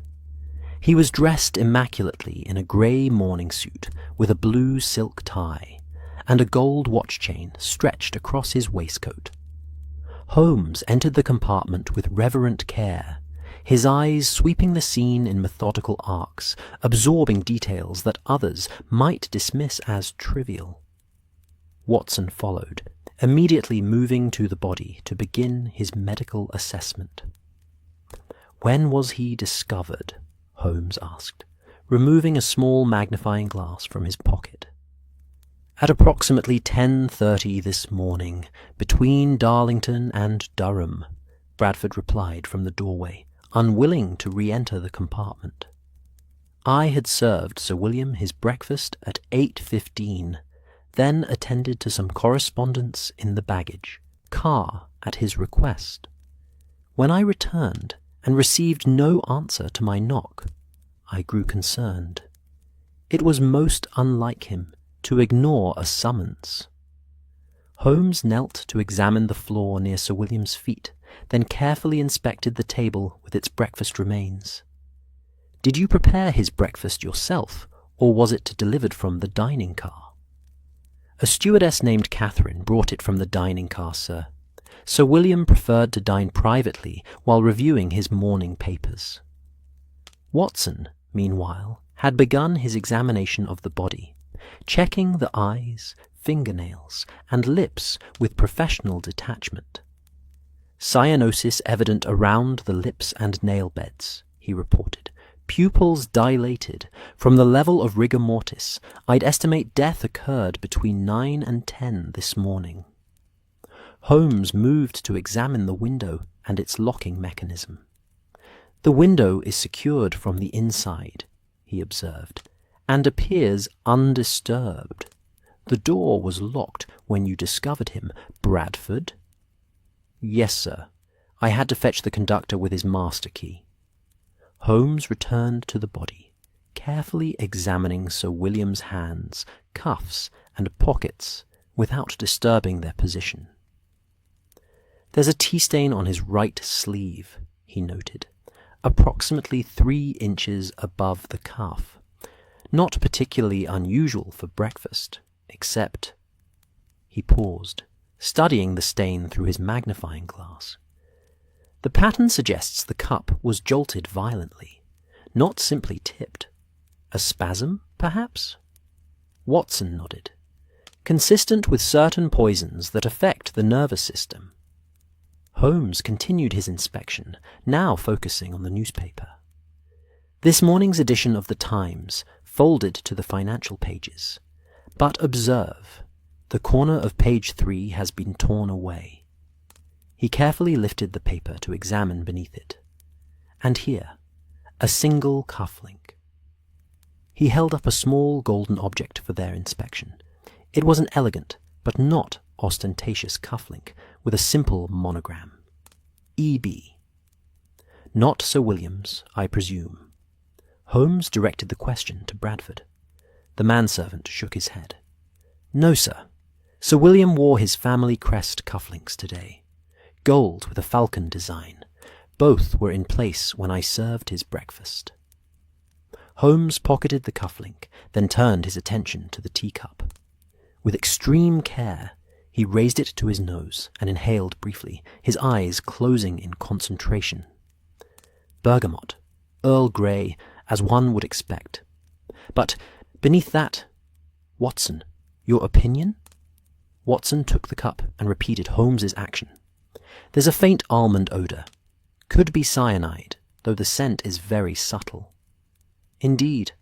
Now observe the interior of the cup." Holmes tilted it toward the gaslight.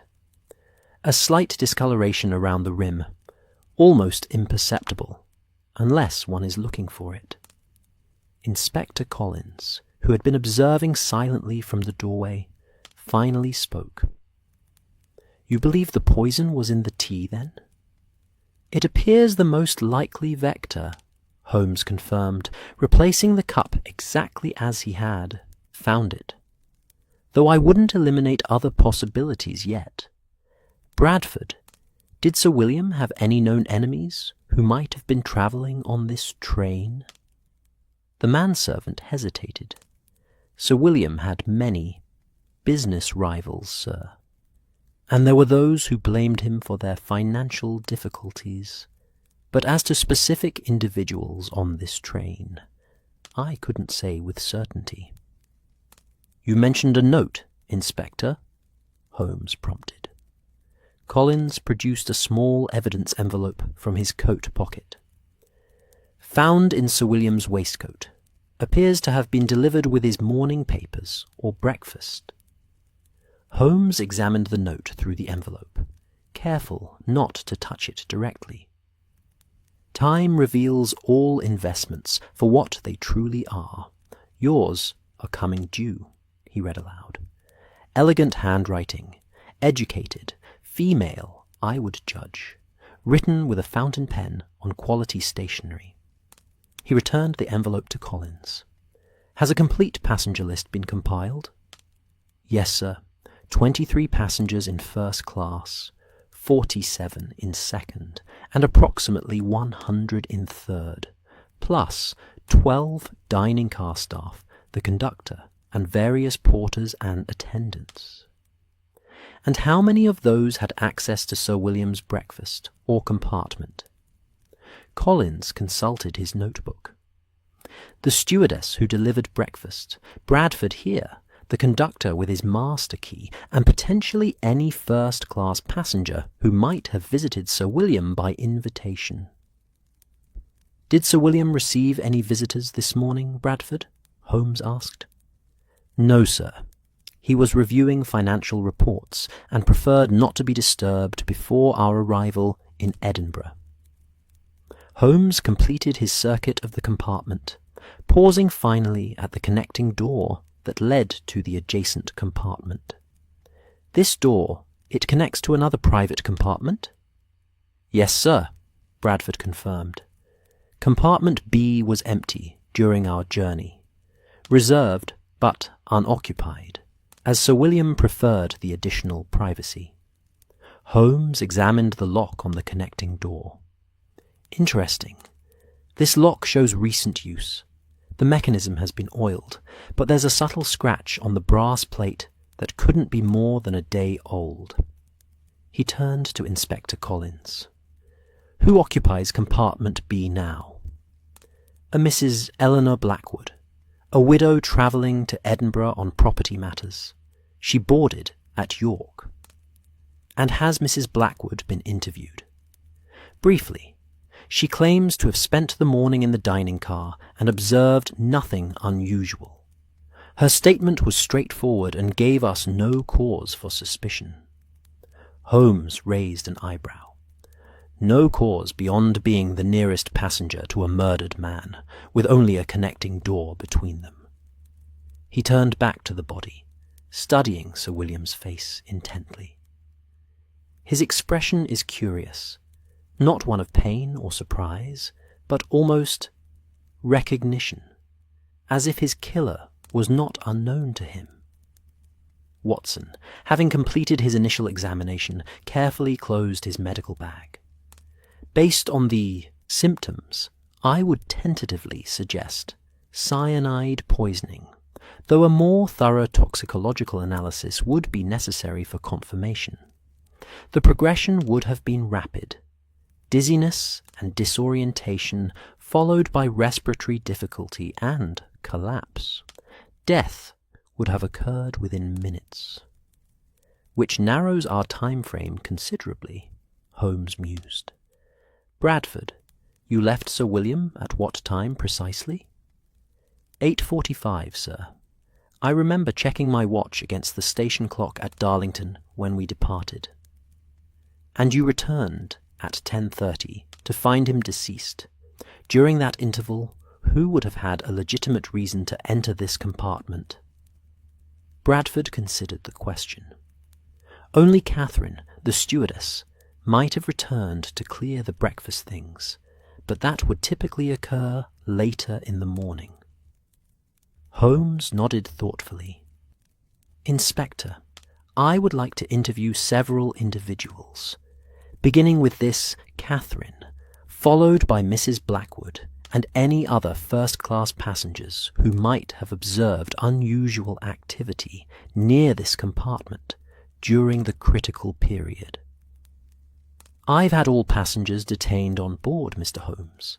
They're not particularly pleased about the delay, but given the circumstances, most have been cooperative. Collins gestured to a constable waiting further down the corridor. Simmons will show you to the dining car, where we've been conducting interviews. It's more spacious than these compartments. Holmes turned for a final survey of the crime scene. One last question, Bradford. Was Sir William wearing both his cufflinks when you discovered his body? The manservant looked startled by the question. I don't recall specifically checking, sir. Please check now, if you would. It's rather important. Reluctantly, Bradford approached his late master's body and carefully examined the shirt cuffs. The left cufflink is missing, sir. I hadn't noticed before. As I suspected. Holmes's expression remained impassive, but Watson recognized the subtle tightening around his eyes that signaled he had found a significant clue. Shall we proceed to the dining car, Inspector? I believe this case may be both simpler and more complex than it initially appears. As they left the compartment, Holmes paused to examine the corridor carpet, crouching to study it with his magnifying glass. Interesting.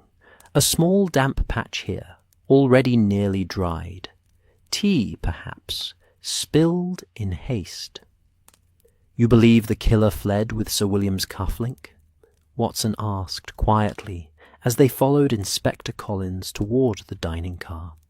I believe, my dear Watson, that we are following a trail of small, seemingly disconnected objects.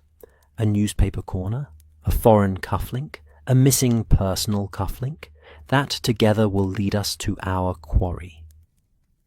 Holmes's eyes gleamed with the intellectual excitement that Watson knew so well. The killer has left us a puzzle, whether intentionally or not.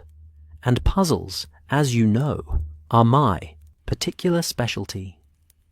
The dining car awaited them, transformed from a place of genteel refreshment to an improvised interview room.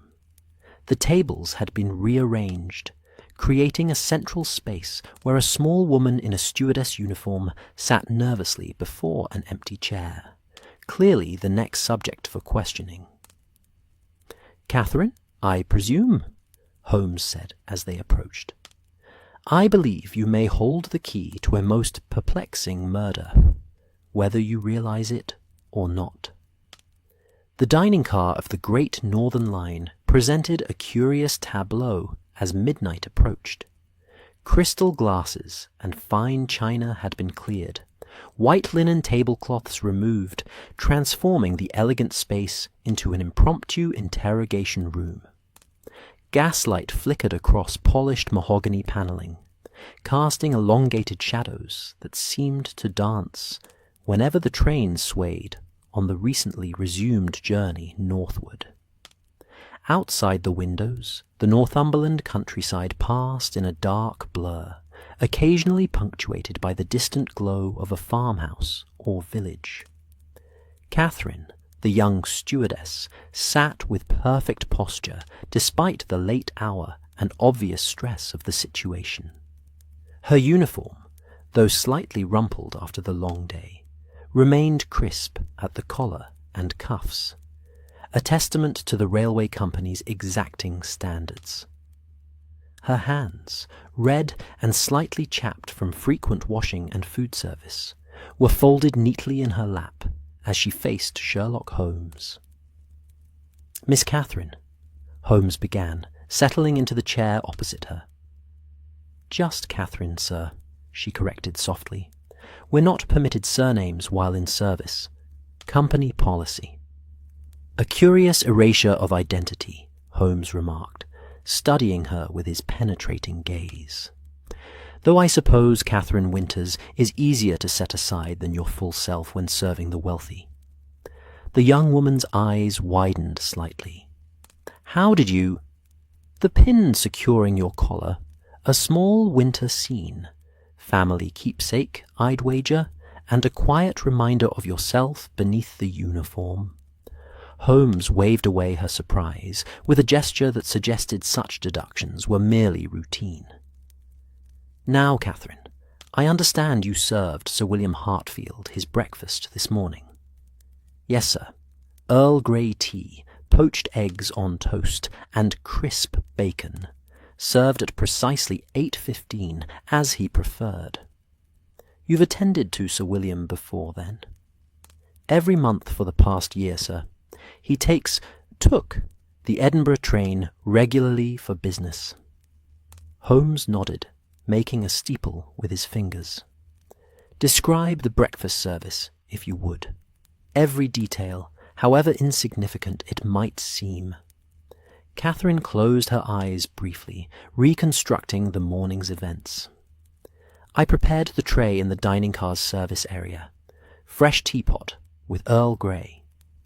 Sir William was particular about having a separate pot, not a cup poured from the common service. The dining car manager inspected the tray, as he does for all first-class meals. Then I carried it to compartment A." "And when you arrived?" "Sir William was already dressed and seated by the window, reading the financial pages. He barely looked up when I entered, just motioned for me to set the tray on the table." "Did he speak to you?" "Only to say he didn't want sugar, just a whisper of milk, as he always phrased it." A ghost of a smile crossed her face. "Very particular about his tea was Sir William." Holmes leaned forward slightly. "Did you pour the tea for him?" "No, sir. He preferred to pour it himself. Another peculiarity. Said the dining car staff always added too much milk." "Was anyone else present in the compartment or the corridor when you delivered the breakfast?" Catherine considered this carefully. "No one in the compartment, sir. In the corridor." She hesitated. "There was a lady in widow's weeds stepping into the adjacent compartment. B, I believe. Our eyes met briefly. She seemed— I don't know how to describe it. Watchful. Did you recognize this lady? Have you seen her before?" "No, sir. First time on this route, I believe. But there was something in her manner—" Catherine stopped abruptly. "Please continue," Holmes encouraged. "Your impressions may be valuable." "It's nothing concrete, sir. Just a feeling. She seemed to be waiting for something. Or someone."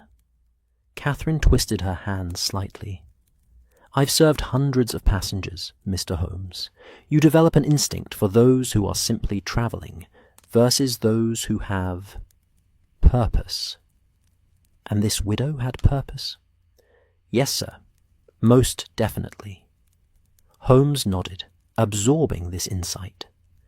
"When you delivered the breakfast, did you notice anything unusual in Sir William's compartment? Any items out of place? Any signs of disturbance?" "Nothing obvious, sir, although—" She frowned slightly. Sir William's newspaper had a corner torn from one page. I noticed because he was usually so meticulous about his reading materials. He'd once reprimanded a porter for delivering a creased copy. "Did you happen to observe which page was torn?" "The financial section, I believe. There was a report on banking interests that seemed to have caught his attention." Holmes exchanged a significant glance with Watson, who was taking detailed notes. "After delivering breakfast, what were your movements?" I returned to the dining car to assist with the general breakfast service. We were particularly busy this morning. Several parties travelling to Edinburgh for the weekend. She hesitated again. I did pass by Sir William's compartment once more, around 9:30, to see if he required anything further. There was no answer to my knock, which I found slightly unusual, but not concerning. Many passengers rest after breakfast, especially those who've boarded early. Did you enter the compartment when he didn't respond? No, sir. First-class passengers value their privacy. We're instructed never to enter without explicit permission unless there's an obvious emergency. Holmes nodded, apparently satisfied. One final question, Catherine.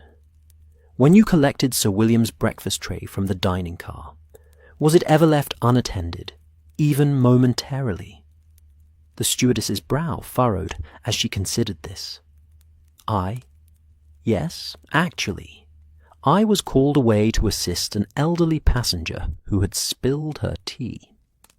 The tray sat on the service counter for perhaps 2 minutes before I returned to it. And who was in the dining car at that time? Several passengers, the dining car manager, and other staff, and... Her eyes widened slightly in recollection. The widow was there, seated alone at a table near the service area. I remember now because she was the only person in full morning attire, which is uncommon for breakfast service. Most bereaved ladies take breakfast privately. Holmes's eyes glinted with interest. Thank you, Catherine. You've been most helpful. He gestured to Inspector Collins. I believe we should speak with Mrs. Blackwood next. As Catherine was escorted from the dining car, Holmes turned to Watson and the inspector. Observations, gentlemen? The widow certainly seems a person of interest, Collins noted, reviewing his own notes, though opportunity doesn't prove motive or action. True, Holmes agreed. Yet we have a fascinating convergence. A widow with purpose repeatedly appearing in proximity to both Sir William and his breakfast service. The question remains, what connection might exist between Sir William Hartfield and our mysterious Mrs. Blackwood? The question hung in the air as the dining car door opened again to admit a woman dressed in the severe black of Victorian mourning. Despite the late hour, Mrs. Eleanor Blackwood maintained a composure that bordered on regal. Her widow's veil had been set aside, revealing a face that might once have been called beautiful before grief, or perhaps something harder, had etched permanent lines around her eyes and mouth. Though not yet 50, her dark hair was streaked with dignified silver at the temples, pulled back into a no-nonsense chignon. Mrs. Blackwood, Inspector Collins made the introduction. This is Mr. Sherlock Holmes and Dr. Watson assisting with our investigation. The famous detective, she acknowledged, with a slight nod. Your reputation precedes you, Mr. Holmes. I've followed Dr. Watson's accounts of your cases with interest. Her voice carried the refined accent of someone educated beyond their station, a hint of northern vowels carefully polished away through deliberate effort. How gratifying to meet an admirer under such unfortunate circumstances, Holmes replied, studying her with undisguised curiosity. Please, be seated. Mrs. Blackwood arranged her skirts with practised efficiency as she took the offered chair. Unlike Catherine, who had perched nervously at the edge of her seat, Mrs. Blackwood settled with the confidence of someone accustomed to interrogation, or perhaps to interrogating others. I understand you're travelling to Edinburgh on property matters, Holmes began, adopting a conversational tone. Yes, a small inheritance from my late mother, a cottage in Leith requiring attention. Her hands, encased in black gloves despite the late hour, rested calmly in her lap. How convenient that your business coincided with Sir William's regular journey, Holmes observed mildly. Something flickered briefly in Mrs. Blackwood's eyes. Surprise, perhaps, or wariness. I wasn't aware of Sir William's schedule. Our paths have never crossed before today. Never? Holmes raised an eyebrow. That strikes me as curious, given Sir William's prominence in northern banking circles and your late husband's business interests in the same region. For the first time, Mrs. Blackwood's composure wavered slightly. You seem remarkably well informed about my personal circumstances, Mr. Holmes. Deduction, Mrs. Blackwood, not information. Your wedding band, visible beneath your glove, shows the slight indentation of having been recently pawned and redeemed, suggesting financial difficulties. The quality of your mourning dress indicates it was purchased when your circumstances were better. Yet, you've maintained it meticulously for years. Your education exceeds your current station, suggesting a fall in fortunes. Given Sir William's reputation for aggressive foreclosures during the banking crisis of '93 and the timing of your widowhood, Holmes let the implication hang in the air between them. Mrs. Blackwood's spine stiffened almost imperceptibly. My husband, Edward Blackwood, owned a textile mill in Manchester.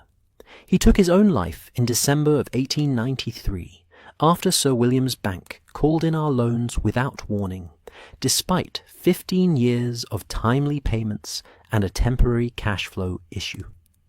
Her voice remained steady, but her gloved hands tightened slightly in her lap. The business was liquidated, our home sold, and I was left with nothing but debts and 3 children to raise alone. Is that the information you were fishing for, Mr. Holmes? The compartment fell silent, save for the rhythmic clacking of the train's wheels and Watson's pencil scratching against paper. Holmes regarded Mrs. Blackwood with a complex expression, part sympathy, part calculation. I appreciate your candour, Mrs. Blackwood. Given these circumstances, you'll understand why your presence on this particular train, in the compartment adjacent to Sir William's, raises certain questions. I imagine it does, she replied with remarkable equanimity. However, coincidences do occur, Mr. Holmes. I selected this journey because the fare was within my limited means, and first class was possible only because I purchased the ticket well in advance at a reduced rate. The specific compartment was assigned by the railway company, not requested by me. A series of convenient coincidences, Holmes noted. Tell me, Mrs. Blackwood, where were you between 9 and 10 o'clock this morning? In the dining car, reading poetry and drinking tea. Several staff members can confirm my presence there continuously from 8:30 until nearly 11. Elizabeth Barrett Browning, I believe? Holmes inquired casually. A particular favourite of yours. Again, that brief flicker of surprise crossed Mrs. Blackwood's face. Yes. How did you... The impression of a small leather-bound book in your reticule matches the dimensions of the popular Blackwood & Sons edition of her selected works.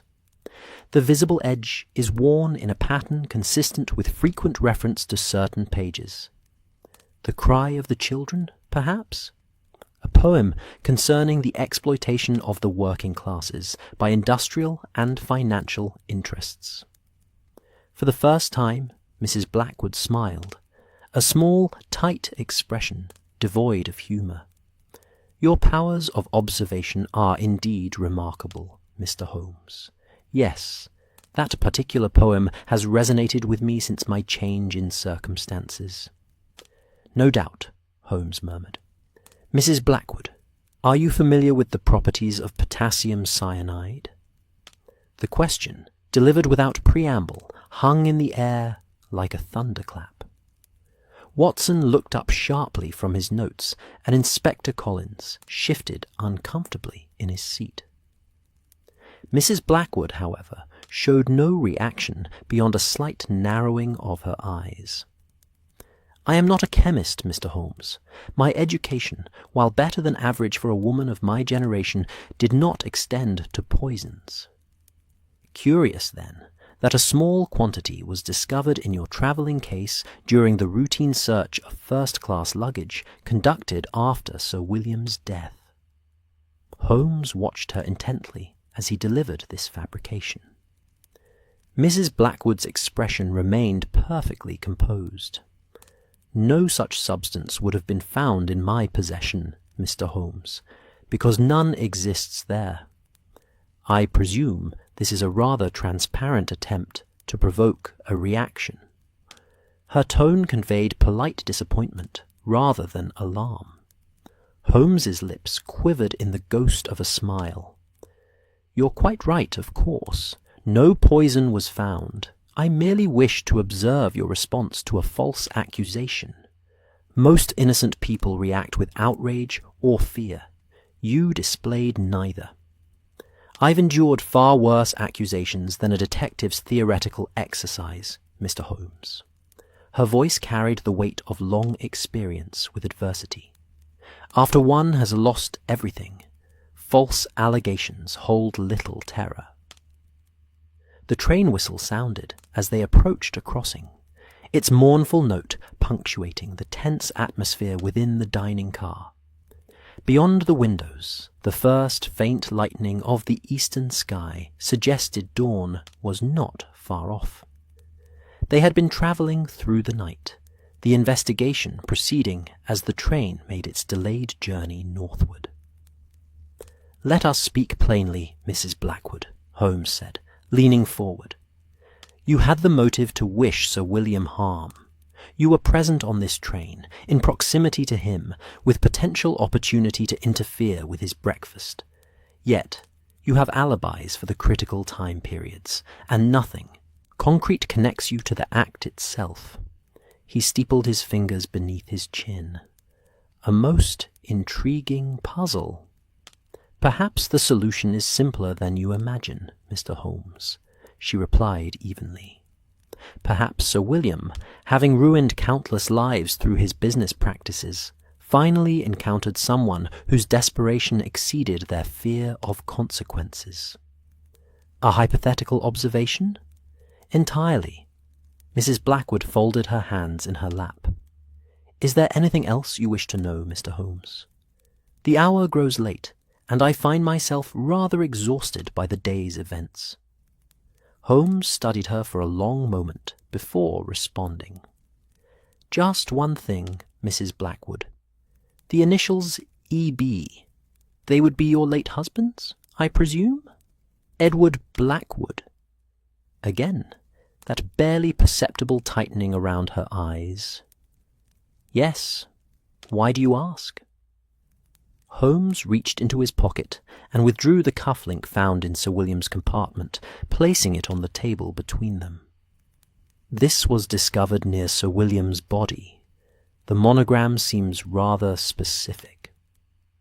Mrs. Blackwood regarded the cufflink without reaching for it. A common enough monogram, surely. Edward is not an unusual name, nor is Blackwood an uncommon surname. Quite so, Holmes agreed. Yet the coincidence is striking, wouldn't you say? Particularly as Bradford confirmed Sir William himself was missing a cufflink when discovered. I couldn't possibly comment on Sir William's haberdashery, Mr. Holmes. Now, if there's nothing further... She made it as if to rise. One final question, if you'd be so kind, Holmes said, halting her movement. The connecting door between your compartment and Sir William's. Did you attempt to use it at any point during the journey?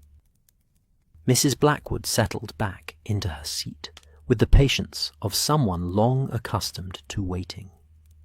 I was not even aware such a door existed until Inspector Collins mentioned it during our earlier conversation. First-class railway travel is a recent reacquaintance for me, Mr. Holmes. The luxuries and configurations of private compartments are not my area of expertise. Holmes nodded slowly. Thank you for your candour, Mrs. Blackwood. You've been most helpful, in ways you perhaps don't realise. We won't detain you further for now, though I may have additional questions as our investigation progresses. After Mrs. Blackwood had been escorted back to her compartment, Holmes turned to Watson and Inspector Collins. Observations, gentlemen. She's remarkably composed for someone under suspicion, Collins noted. Either innocent or exceptionally controlled. Or both, Holmes mused. What strikes me is not what Mrs. Blackwood said, but what she carefully avoided saying. At no point did she express shock at Sir William's death, nor curiosity about how he died. She offered no condolences, no conventional expressions of regret. Hardly surprising, given her history with the man, Watson pointed out. She made no secret of her animosity. Precisely. Holmes tapped the cufflink thoughtfully against the table. Too perfect a suspect, perhaps? The grieving widow with an obvious motive, positioned conveniently beside our victim, yet with a seemingly airtight alibi. He shook his head. There's something else here, something we're missing. The train whistle sounded again as they crossed into Scottish territory, the landscape outside the windows gradually revealing the misty beauty of the Borders region in the early dawn light. Hills rolled away into the distance, their contours softened by morning fog that clung to the valleys like reluctant dreams. I should like to examine the newspaper that was found in Sir William's compartment, Holmes announced suddenly, particularly the torn section from the financial pages. And I believe a conversation with our conductor might prove illuminating regarding the exact timing of our stops and who might have moved through the train during those intervals. As Watson made notes of these requests, Holmes rose and moved to the window, staring out at the passing landscape with the distant expression that Watson knew so well, the look of a mind racing far ahead of present circumstances, assembling fragments of evidence into patterns invisible to ordinary observers. The newspaper, the cufflink, the missing cufflink, the torn page, the connecting door, Holmes murmured, almost to himself. Separate threads that, when woven together, will form a tapestry revealing our killer. He turned back to face Watson and Collins. Gentlemen, I believe we're approaching a resolution to this puzzle, though perhaps not the one that initially appeared most obvious. The first golden rays of sunrise speared through the eastern windows of the dining car, illuminating Holmes's austere profile and casting long shadows across the improvised investigation room. Somewhere ahead lay Edinburgh, and, Holmes clearly believed, the final pieces of the puzzle surrounding Sir William Hartfield's mysterious death on the Great Northern Line. The observation car of the Great Northern Line offered a panoramic view of the Scottish countryside as the train wound its way through the rolling hills south of Edinburgh. Morning sunlight streamed through the large windows, casting geometric patterns on the polished wooden floor and illuminating dust motes that danced in the air like miniature constellations. Unlike the confined spaces of the private compartments, this carriage allowed passengers to stretch their legs and enjoy the passing scenery in relative comfort. At this early hour, the observation car was occupied by only 3 individuals: Sherlock Holmes, Dr. Watson, and the conductor, Mr. Phillips, who had just concluded his interview with the detective. As the conductor departed, Holmes turned his attention to the newspaper spread across his lap. The same paper that had been found in Sir William Hartfield's compartment, complete with its mysteriously torn corner. The financial section makes for fascinating reading, Watson, Holmes remarked, carefully turning the delicate pages. Particularly this article on the proposed merger between Northern Counties Banking Consortium and the Scottish Highland Trust. Watson leaned forward to examine the item his friend indicated. Is that significant? Potentially crucial. Holmes traced his finger along the column of text. The article suggests Sir William was orchestrating a hostile takeover that would have resulted in significant redundancies at the Scottish Bank's branches, a matter of some controversy, it seems. Creating more enemies in Edinburgh, then, Watson observed, though that hardly narrows our suspect pool.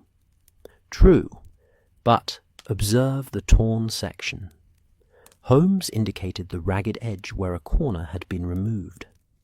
The missing portion contained specific details of which Scottish Highland Trust board members opposed the merger. One wonders why someone would take particular care to remove only that information. Their conversation was interrupted by the arrival of Inspector Collins, who entered the observation car with a purposeful stride. Mr. Holmes, we've completed the background inquiries you requested. The results are illuminating. Holmes carefully refolded the newspaper and set it aside. Do tell, Inspector. Regarding Mrs. Blackwood, Collins began, consulting his notebook. Your suspicions were well founded. Her husband's textile mill was indeed foreclosed upon by Sir William's Bank in 1893, despite being a viable business experiencing temporary difficulties. Edward Blackwood took his life 3 days after the foreclosure, leaving substantial debts. And the children she mentioned? Holmes inquired. 3 daughters, as she stated. The eldest married a clerk and lives in modest circumstances in Leeds. The middle daughter works as a governess in York. And the youngest? Collins hesitated. Yes, Holmes prompted. The youngest died of pneumonia 6 months after her father's suicide. The family couldn't afford proper medical care following their financial collapse. Watson's expression darkened. Good Lord, no wonder she bears such animosity toward Sir William. Indeed, Holmes agreed, his own face betraying uncharacteristic emotion. The death of a child due to preventable circumstances. There are few greater motivations for revenge. He turned back to Collins. What else have you discovered? Sir William's banking practices were even more ruthless than initially reported. During the financial panic of '93, his consortium absorbed 17 smaller banks across northern England, forcing unfavourable terms that ultimately led to hundreds of foreclosures on businesses and homes. The suicide rate in affected communities rose by nearly 30% in the following year. Holmes nodded grimly. A man who created desperation on an industrial scale. Yet something doesn't align with our current puzzle. He tapped his fingers thoughtfully against the armrest of his chair. If Mrs. Blackwood sought revenge, why wait nearly 3 years? And why choose such an elaborate method requiring precise timing and access? Perhaps opportunity only recently presented itself, Watson suggested. Perhaps, Holmes conceded, though his tone suggested doubt. Inspector, what of the torn newspaper corner? Have your men located it? Not yet, Mr. Holmes. We've searched both Sir William's compartment and Mrs. Blackwood's thoroughly. Interesting omission, Holmes murmured. And the connecting door between their compartments. shows signs of recent use, as you noted. The lock appears to have been professionally manipulated, not forced, but rather finessed, open by someone with skill. Holmes's eyes gleamed with growing excitement. One final question, Inspector. Has anyone checked the manifest for previous journeys on this same route? I'm particularly interested in whether Mrs. Blackwood has travelled on the Great Northern Line before, despite her claim that this was her first such journey. Collins looked surprised by the question. I don't believe so, but I can have that information before we reach Edinburgh. Please do. I suspect it may provide the final piece of our puzzle. Holmes rose suddenly. Now, I believe it's time for a direct conversation with Mrs. Blackwood. But not here. The privacy of the observation car's rear platform would be more suitable for what promises to be a rather delicate discussion. As Holmes moved toward the rear door that led to the external observation platform, Watson hastily gathered his notebook and followed. Holmes, what exactly are you planning? A confrontation of sorts, old friend, but not the one our good inspector might anticipate. Holmes paused with his hand on the door latch. Inspector, would you be so kind as to request Mrs. Blackwood's presence on the observation platform? Inform her that I have additional questions regarding the connecting door between the compartments. Collins nodded and departed, leaving Holmes and Watson to step out onto the small, railed platform that extended from the rear of the observation car. The morning air was crisp and invigorating, carrying the scent of heather from the Scottish hillsides. The railway track unspooled behind them like a ribbon of steel, disappearing into the distance where they had come from. Holmes, Watson said quietly, leaning close to be heard over the clatter of wheels against rails. You seem to be pursuing a theory different from the obvious one. Care to illuminate your thinking? Holmes smiled enigmatically. All in good time, Watson, but consider this. We have been presented with a perfect suspect, a woman with clear motive, questionable opportunity, and a connection to the victim that practically announces itself as the solution to our puzzle. You believe this is too convenient? I believe that when a case arranges itself with such theatrical precision, one must look beyond the obvious staging to discern the true performance occurring behind the scenery. Holmes's gaze sharpened as the door behind them opened. Ah, Mrs. Blackwood, thank you for joining us.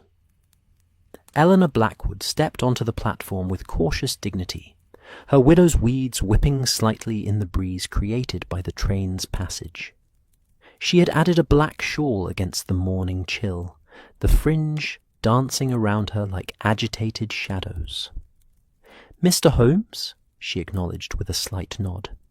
The inspector mentioned you had questions about a connecting door. A pretense, I'm afraid, Holmes admitted candidly. My actual interest lies in a different sort of connection, specifically that between justice and revenge. Mrs. Blackwood's expression remained carefully neutral, though her grip on the platform railing tightened perceptibly. Philosophy at this hour, Mr. Holmes? I wouldn't have expected it. Not philosophy, Mrs. Blackwood, practicality. You see, I find myself in something of a moral dilemma. Holmes turned to gaze out at the passing landscape. On one hand, I am dedicated to the discovery of truth and the application of justice through proper legal channels. On the other hand, I occasionally encounter situations where justice and the law seem to operate in parallel universes, never quite intersecting. An occupational hazard for someone in your position, I imagine, she replied evenly. Indeed. Holmes turned back to face her directly. Mrs. Blackwood, I know that Sir William Hartfield was directly responsible for your husband's suicide and, indirectly, for your youngest daughter's death due to inadequate medical care following your financial ruin. For the first time, genuine emotion flickered across Mrs. Blackwood's composed features, a flash of old pain, quickly mastered. You've been thorough in your investigations, Mr. Holmes. I've also confirmed that, contrary to your statement, you have travelled on the Great Northern Line 6 times in the past 3 months, always on days when Sir William was making his regular journey to Edinburgh, always observing his habits from a discreet distance, always learning the rhythms and routines of the train service. Mrs. Blackwood said nothing, her gaze now fixed on the distant hills, as if finding some private comfort in their ancient permanence. I believe, Holmes continued softly, that you planned this encounter with meticulous care, not as an impulsive act of revenge, but as a calculated execution of what you perceived as justice, long denied by conventional means. The silence between them stretched, filled only by the rhythmic clacking of the train's wheels and the occasional whistle as they approached a crossing. When Mrs. Blackwood finally spoke, her voice carried the weight of years compressed into carefully measured words. My daughter Elizabeth was 7 years old, Mr. Holmes. She had golden curls and a laugh that could charm birds from trees. The doctor said her pneumonia was treatable with proper care, but we couldn't afford it after Edward's death and the bank's seizure of our assets. Her knuckles whitened on the railing. I watched her struggle for breath for 3 days before the end. Sir William declined my personal appeal for a small advance from Edward's life insurance, which his bank also controlled, to pay for her treatment. Bad business precedent, he called it. Watson made a soft sound of distress, but Holmes remained silent, allowing her to continue. For 3 years, I have written letters to newspapers, to government officials, to anyone who might listen about Sir William's predatory practices. I have stood outside his bank in the rain with signs detailing the human cost of his business decisions. I have pursued every legitimate avenue for justice. The bitter smile that twisted her lips contained decades of accumulated disillusionment. Do you know what happened, Mr. Holmes? Nothing. Absolutely nothing. Men like Sir William exist above consequences in our society. So you decided to impose consequences yourself, Holmes concluded quietly. Mrs. Blackwood turned to face him directly, her eyes clear and unflinching. Are you arresting me, Mr. Holmes? That would be Inspector Collins's decision, not mine. However, I find myself in the unusual position of having developed a theory that I cannot, perhaps will not, prove conclusively. Watson looked at his friend in surprise.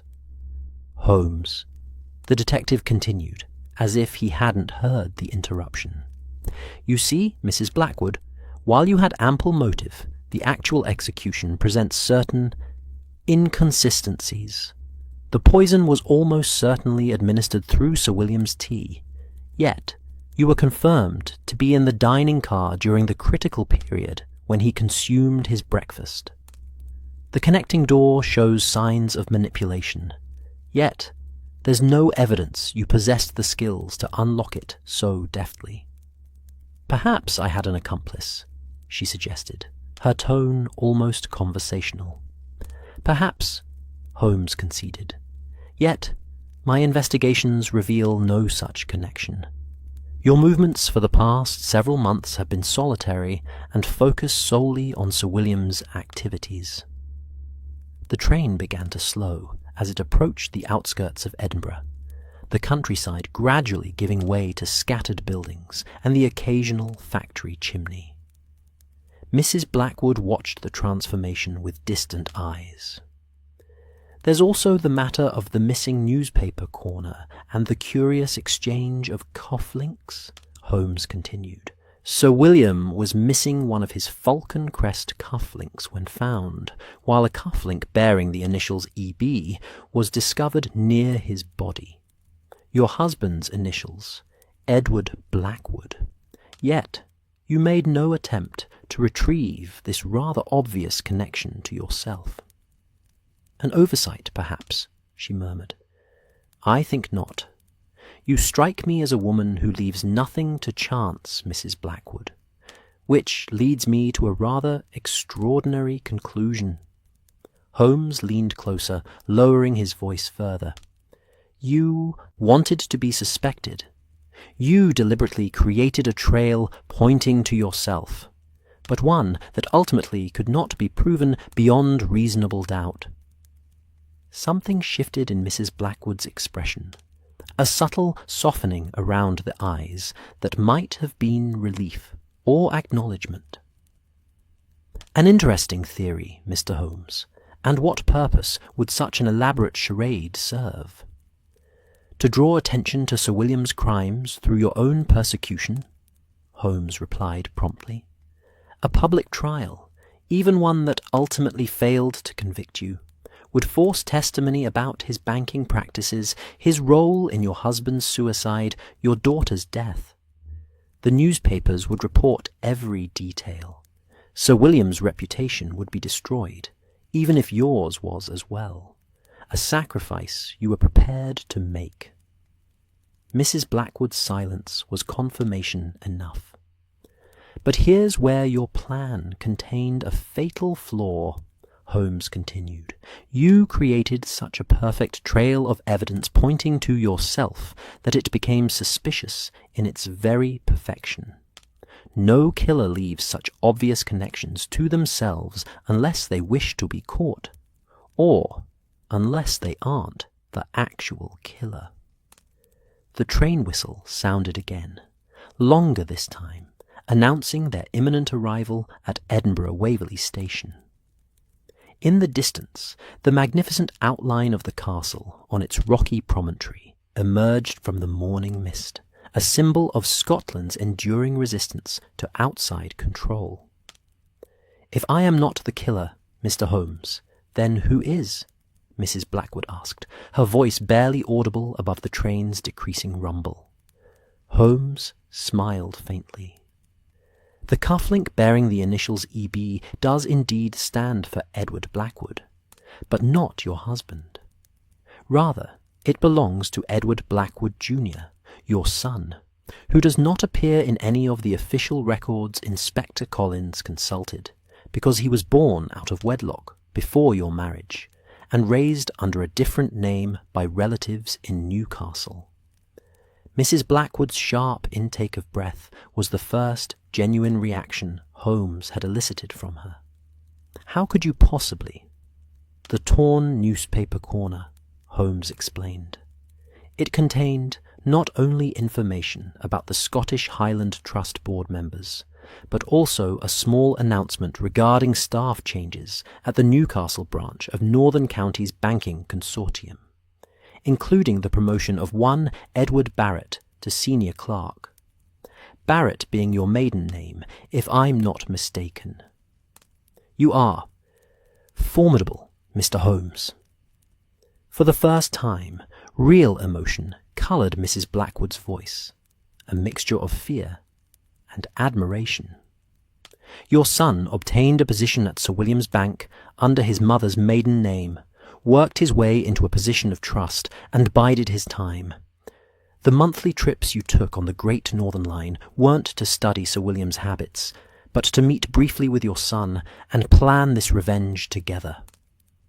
Holmes's voice remained calm, almost gentle. He used his position to access Sir William's travel schedule, reserve the connecting compartment for you, and manipulate the lock between them. On the fatal morning, while you maintained a visible presence in the dining car establishing your alibi, he entered Sir William's compartment through the connecting door, introduced the poison into the tea, and executed a plan years in the making. The train had slowed to a crawl now, the platform of Edinburgh Waverley Station visible ahead. Mrs. Blackwood turned to face Holmes fully, her composure finally cracking to reveal the anguish beneath.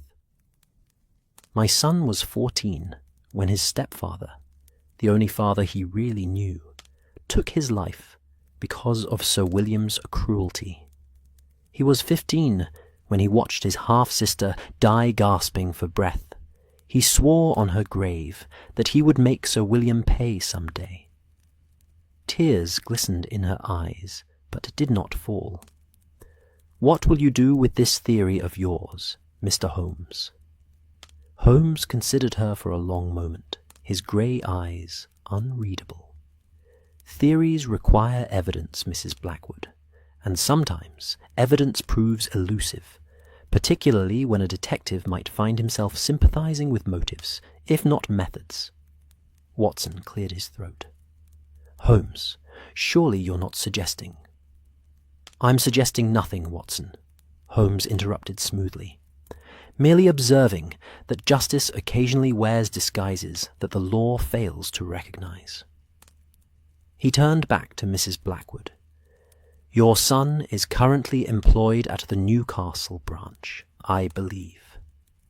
"He has resigned his position as of yesterday, Mr. Holmes. He intends to emigrate to America, where I will join him once my affairs here are concluded." Her gaze was steady, challenging. The train came to a final stop with a hiss of steam and the squeal of brakes. From the platform, the sounds of bustling passengers and calling porters drifted back to their private conversation. "Then I wish him good fortune in his new endeavours," Holmes said quietly. "The West offers opportunities for reinvention that our class-bound society denies many deserving individuals."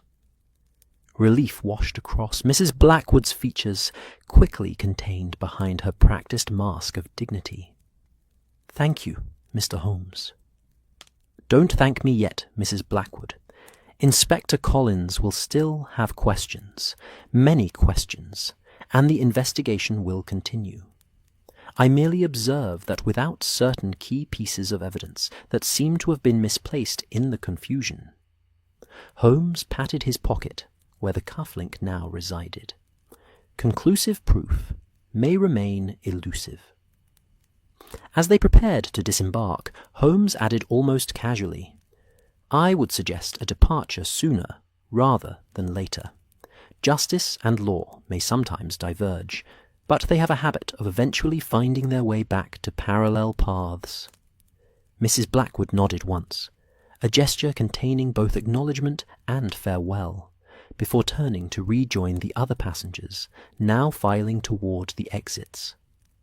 Her widow's weeds disappeared into the crowd. One more shadow among many in the bustling station. "Holmes," Watson murmured as they watched her go, "are you certain about this course of action?" Sherlock Holmes gazed thoughtfully after the departing widow, his expression contemplative. "Justice, Watson, comes in many forms. Sometimes the law provides it. Sometimes fate delivers it. And sometimes we must recognize when it has already been served, if by unorthodox means." Together, they stepped from the observation platform into the Edinburgh morning, leaving behind the Great Northern Line and its secrets, as the last wisps of steam from the locomotive dissolved into the Scottish air. Edinburgh welcomed the delayed train from London with mist-shrouded indifference, the ancient city having witnessed far grander arrivals and departures throughout its storied history.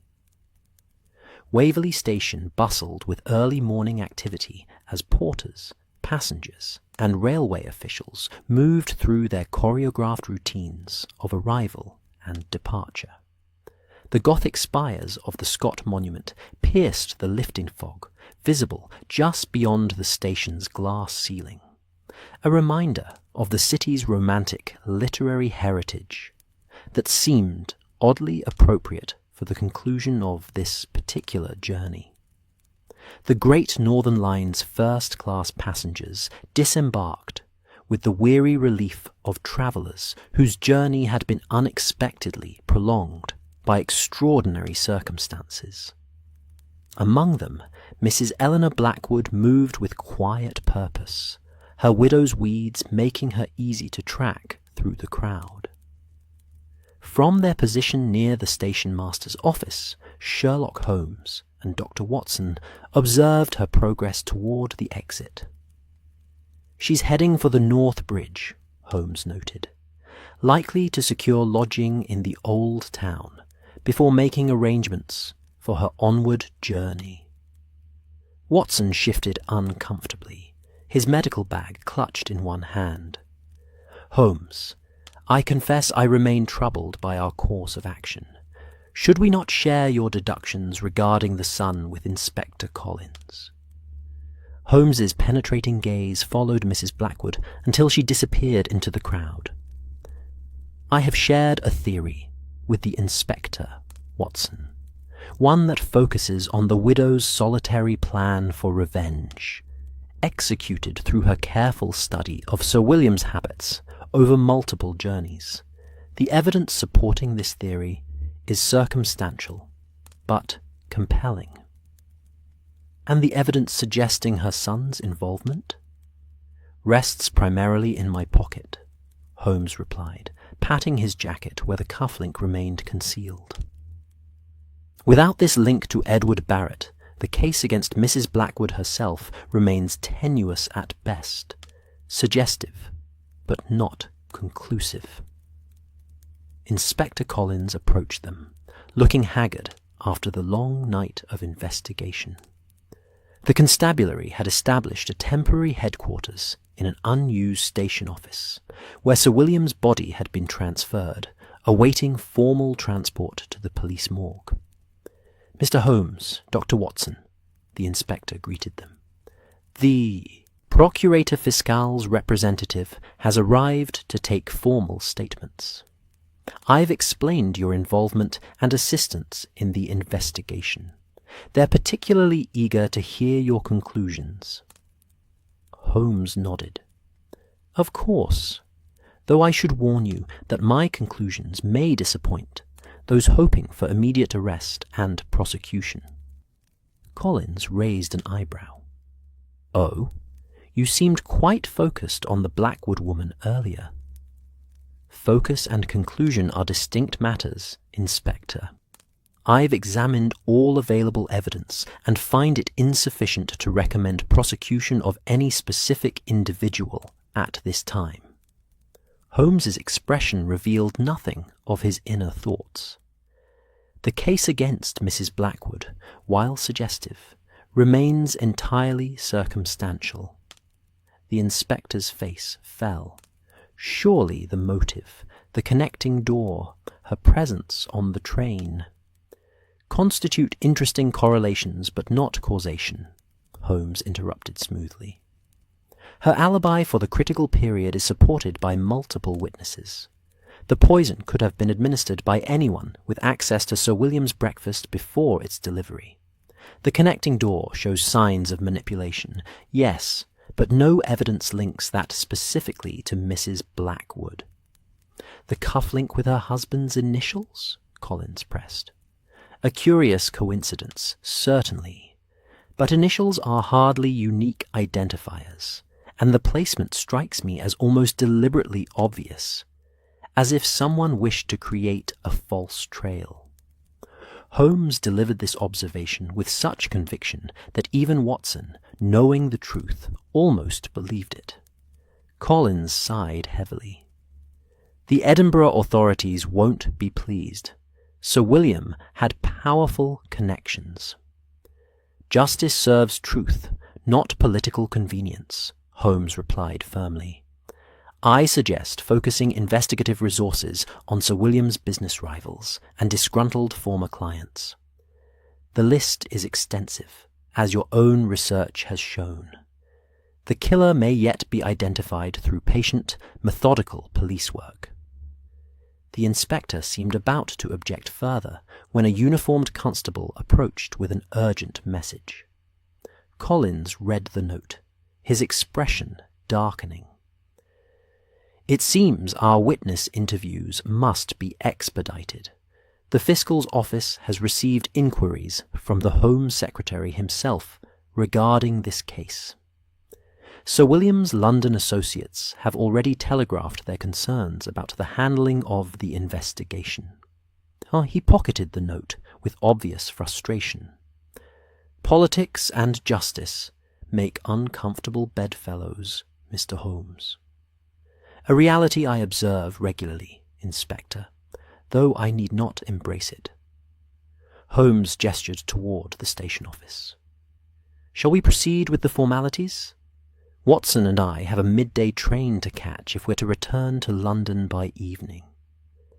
As Collins led them toward the makeshift incident room, Holmes fell into step beside Watson, speaking in tones too low for the inspector to overhear. "The wheels of bureaucracy begin to turn, Watson. By this afternoon, this case will be entangled in jurisdictional disputes between Edinburgh and London authorities, with Durham adding its provincial voice to the chorus. Evidence will be transferred, reports filed and misfiled, witnesses interviewed multiple times with subtly varying accounts." "Creating an investigative morass," Watson observed. "Precisely. And in such environments, clear conclusions become increasingly elusive." Holmes's lips curved in the barest suggestion of a smile. "Time is our absent accomplice in this matter." The next 2 hours passed in a blur of formal statements, detailed recounting of observations, and careful documentation of Holmes's investigative process, though Watson noted his friend artfully emphasized certain aspects of the case, while minimizing others. Holmes presented his analysis with such authoritative conviction that even those who might have questioned his conclusions but found themselves nodding in agreement. By mid-morning, they had completed their official involvement in the case. Inspector Collins accompanied them back to the main concourse of Waverley Station, where the regular rhythm of arrivals and departures had resumed despite the extraordinary events of the previous day. "I wish I could report more definitive progress to my superiors," Collins admitted, as they prepared to part ways. Sir William's position guaranteed this case would receive scrutiny from the highest levels. "The evidence is what it is, Inspector. Neither political pressure nor personal desire can transmute supposition into fact." Holmes shook the inspector's hand firmly. "I recommend patience. Killers often reveal themselves through unexpected actions in the aftermath of their crimes." "I'll bear that in mind," Collins replied, though his expression suggested limited optimism. "Thank you both for your assistance, despite the inconclusive outcome." After the inspector had departed, Holmes checked the station clock and turned to Watson. "We have nearly 2 hours before our train. I suggest we use the time constructively with a visit to the North Bridge." Watson raised an eyebrow. "Following Mrs. Blackwood." "Confirming a suspicion," Holmes corrected, "and perhaps ensuring that justice, having been served in its way, does not overflow its proper measure." They exited the station into the crisp Edinburgh morning. The castle loomed above the city on its rocky perch, eternal guardian of Scotland's ancient capital. Holmes led them at a brisk pace across the North Bridge, which spanned the valley between the Georgian elegance of the new town and the medieval density of the old town. "The Blackwood family history has a curious gap, Watson," Holmes explained as they walked. "Mrs. Blackwood spoke of 3 daughters, yet my investigations revealed she bore 4 children, the first being a son born before her marriage, who was raised by relatives in Newcastle under the mother's maiden name of Barrett. How did you discover this when the police records showed no such connection?" "A telegram to my brother Mycroft last evening," His access to civil records is considerably more comprehensive than local police registries. Holmes turned onto the Royal Mile, the historic thoroughfare that connected Edinburgh Castle to Holyrood Palace. Young Edward would have been approximately 14 when his stepfather committed suicide and his half-sister died of pneumonia. Impressionable ages for witnessing such tragedy, particularly with a direct villain to blame. "Sir William," Watson murmured. "Indeed, the boy apparently showed aptitude for mathematics and accounting. With his mother's guidance, he secured a position at a Newcastle branch of Sir William's banking consortium 3 years ago, far enough removed from the original Blackwood connection to avoid recognition, yet positioned to learn the inner workings of the organization." They continued up the steep incline of the Royal Mile, passing shops just opening for the day's business. Holmes's eyes scanned each establishment until he paused before a modest hotel tucked between a woolen goods shop and a tobacconist. "The Thistle and Crown, a respectable establishment for travellers of limited means," Holmes observed. "Shall we inquire within?"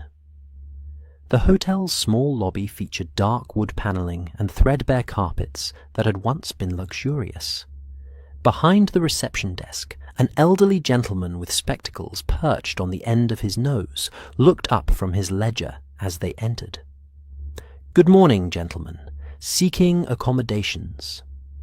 Holmes approached with the easy confidence that allowed him to extract information from the most reticent sources. "Actually, we're hoping to leave a message for a fellow traveller, a Mrs. Blackwood, who arrived this morning from London. We were separated in the confusion at the station." The clerk consulted his register. "Aye, the lady in mourning. She checked in not an hour ago, but left again almost immediately. Seemed in quite a hurry." "Did she mention where she was heading?" Holmes inquired casually. "The Caledonian Station, sir. Said something about a connection to Glasgow."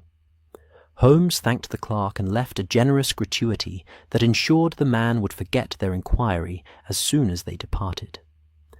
Back on the Royal Mile, he turned to Watson with renewed purpose. "As I suspected.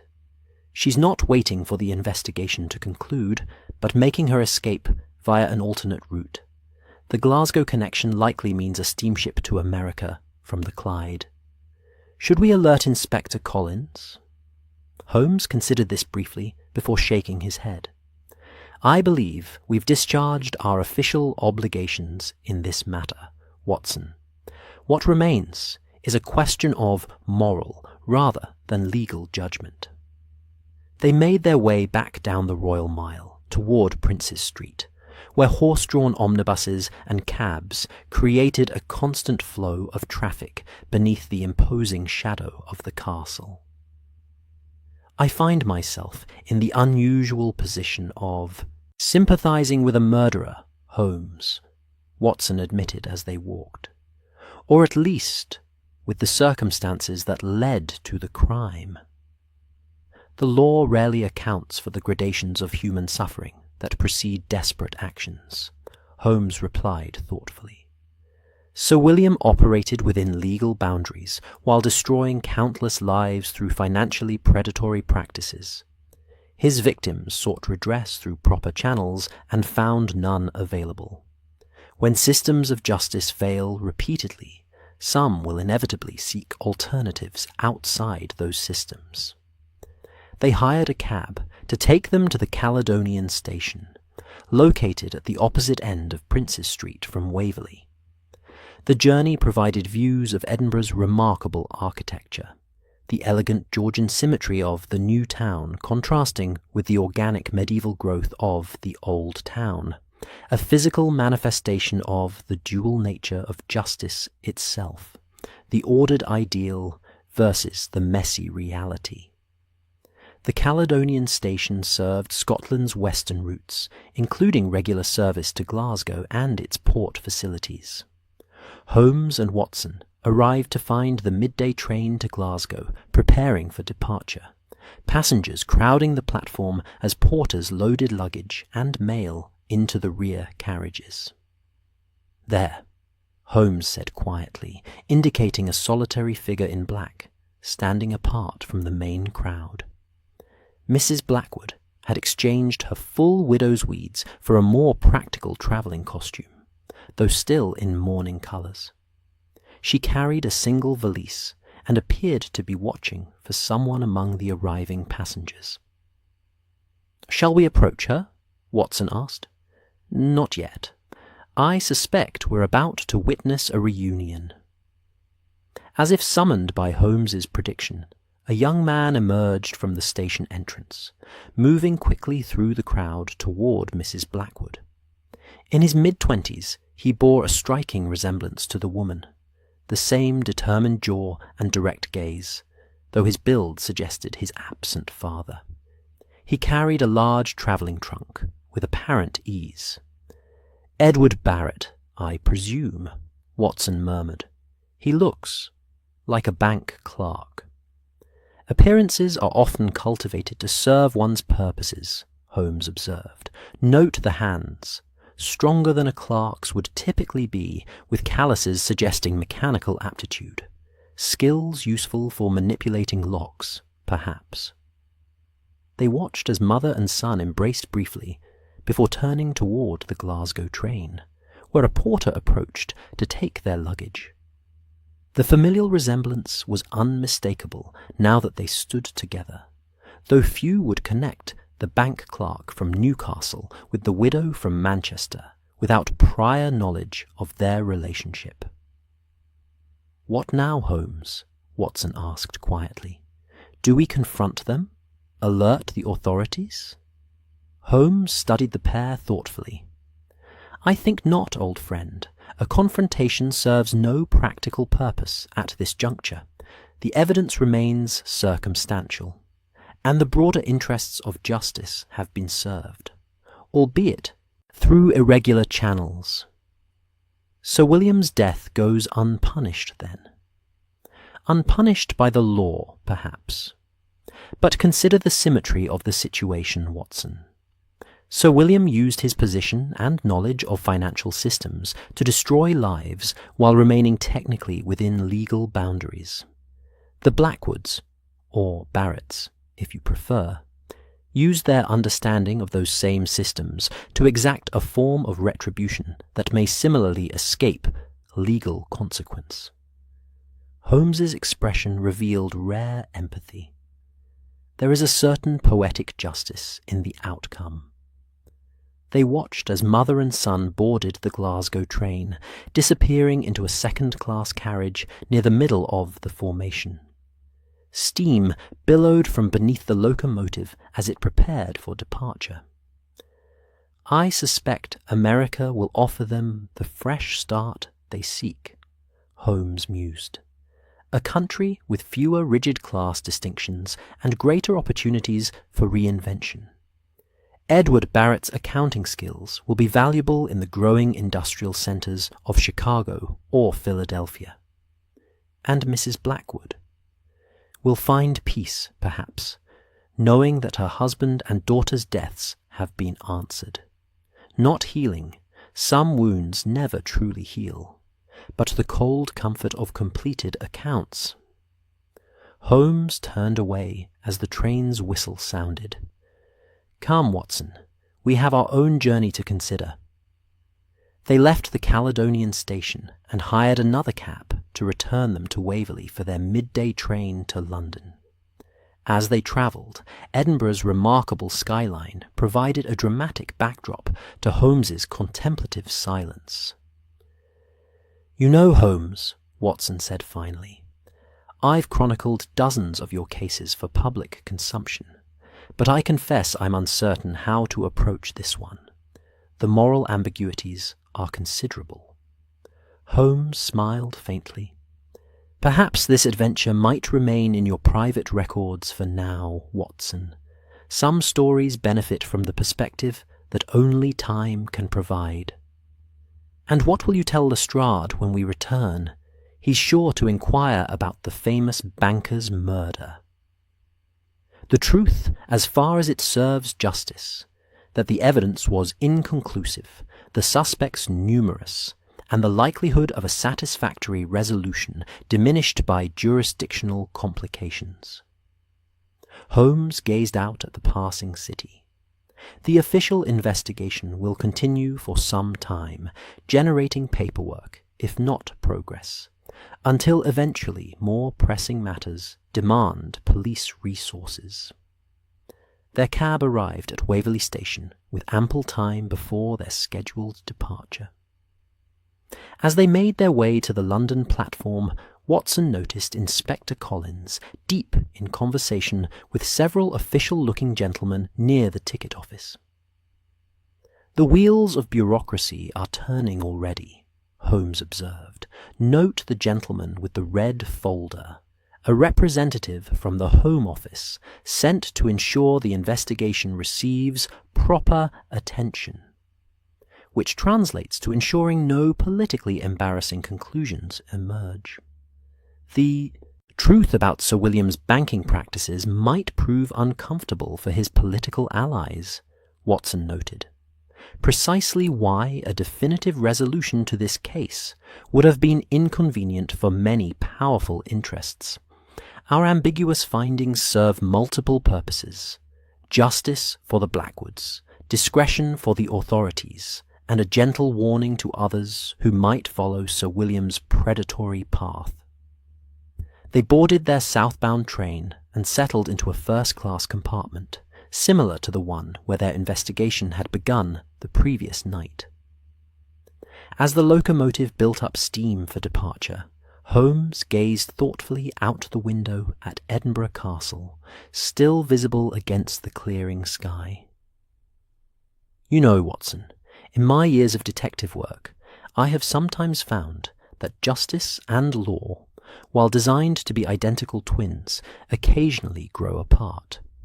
The law operates through rigid structures and defined procedures, necessary constraints to prevent chaos. Justice, however, concerns itself with deeper balances in human affairs." He turned from the window to meet his friend's gaze. "Today, I believe, we have honored justice, while acknowledging the law's limitations." The train whistle sounded, and with a lurch they began their journey southward. Watson opened his notebook, considering how, or whether, to document this unusual case. "Perhaps," he said slowly, "this is less a story about murder than about the consequences when society's mechanisms for justice fail those most vulnerable. Sir William operated within the law while destroying lives. The Blackwoods stepped outside it to balance accounts society refused to reconcile." Holmes nodded approvingly.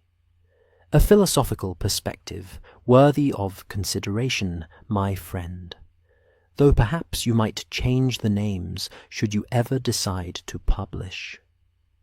"Murder on the Great Northern Line," Watson mused, testing the title. "Though perhaps Justice on the Great Northern Line would be more accurate." "Neither justice nor mercy travels by rail timetable," Holmes replied with a rare smile. "Both arrive in their own time, often by unexpected routes." As the train gathered speed, Edinburgh receded behind them, its ancient stones keeping their secrets as they had for centuries. Ahead lay London and new mysteries awaiting the attention of the world's only consulting detective. But for now, in the rhythmic clacking of wheels against rails, both men found a rare moment of contemplative peace, having witnessed justice served through irregular channels on the Great Northern Line. That's our story tonight. Are you drifting off beneath the misty skies of Dublin, the ocean breeze of Phuket, the moonlit calm of Kyoto, or the glowing stillness of Barcelona? If this tale brought you peace, like the episode and subscribe for more nights like this. Let the quiet night embrace you. Let your dreams wander gently across the world. Sleep gently now, wherever you are in this wide and wondrous world.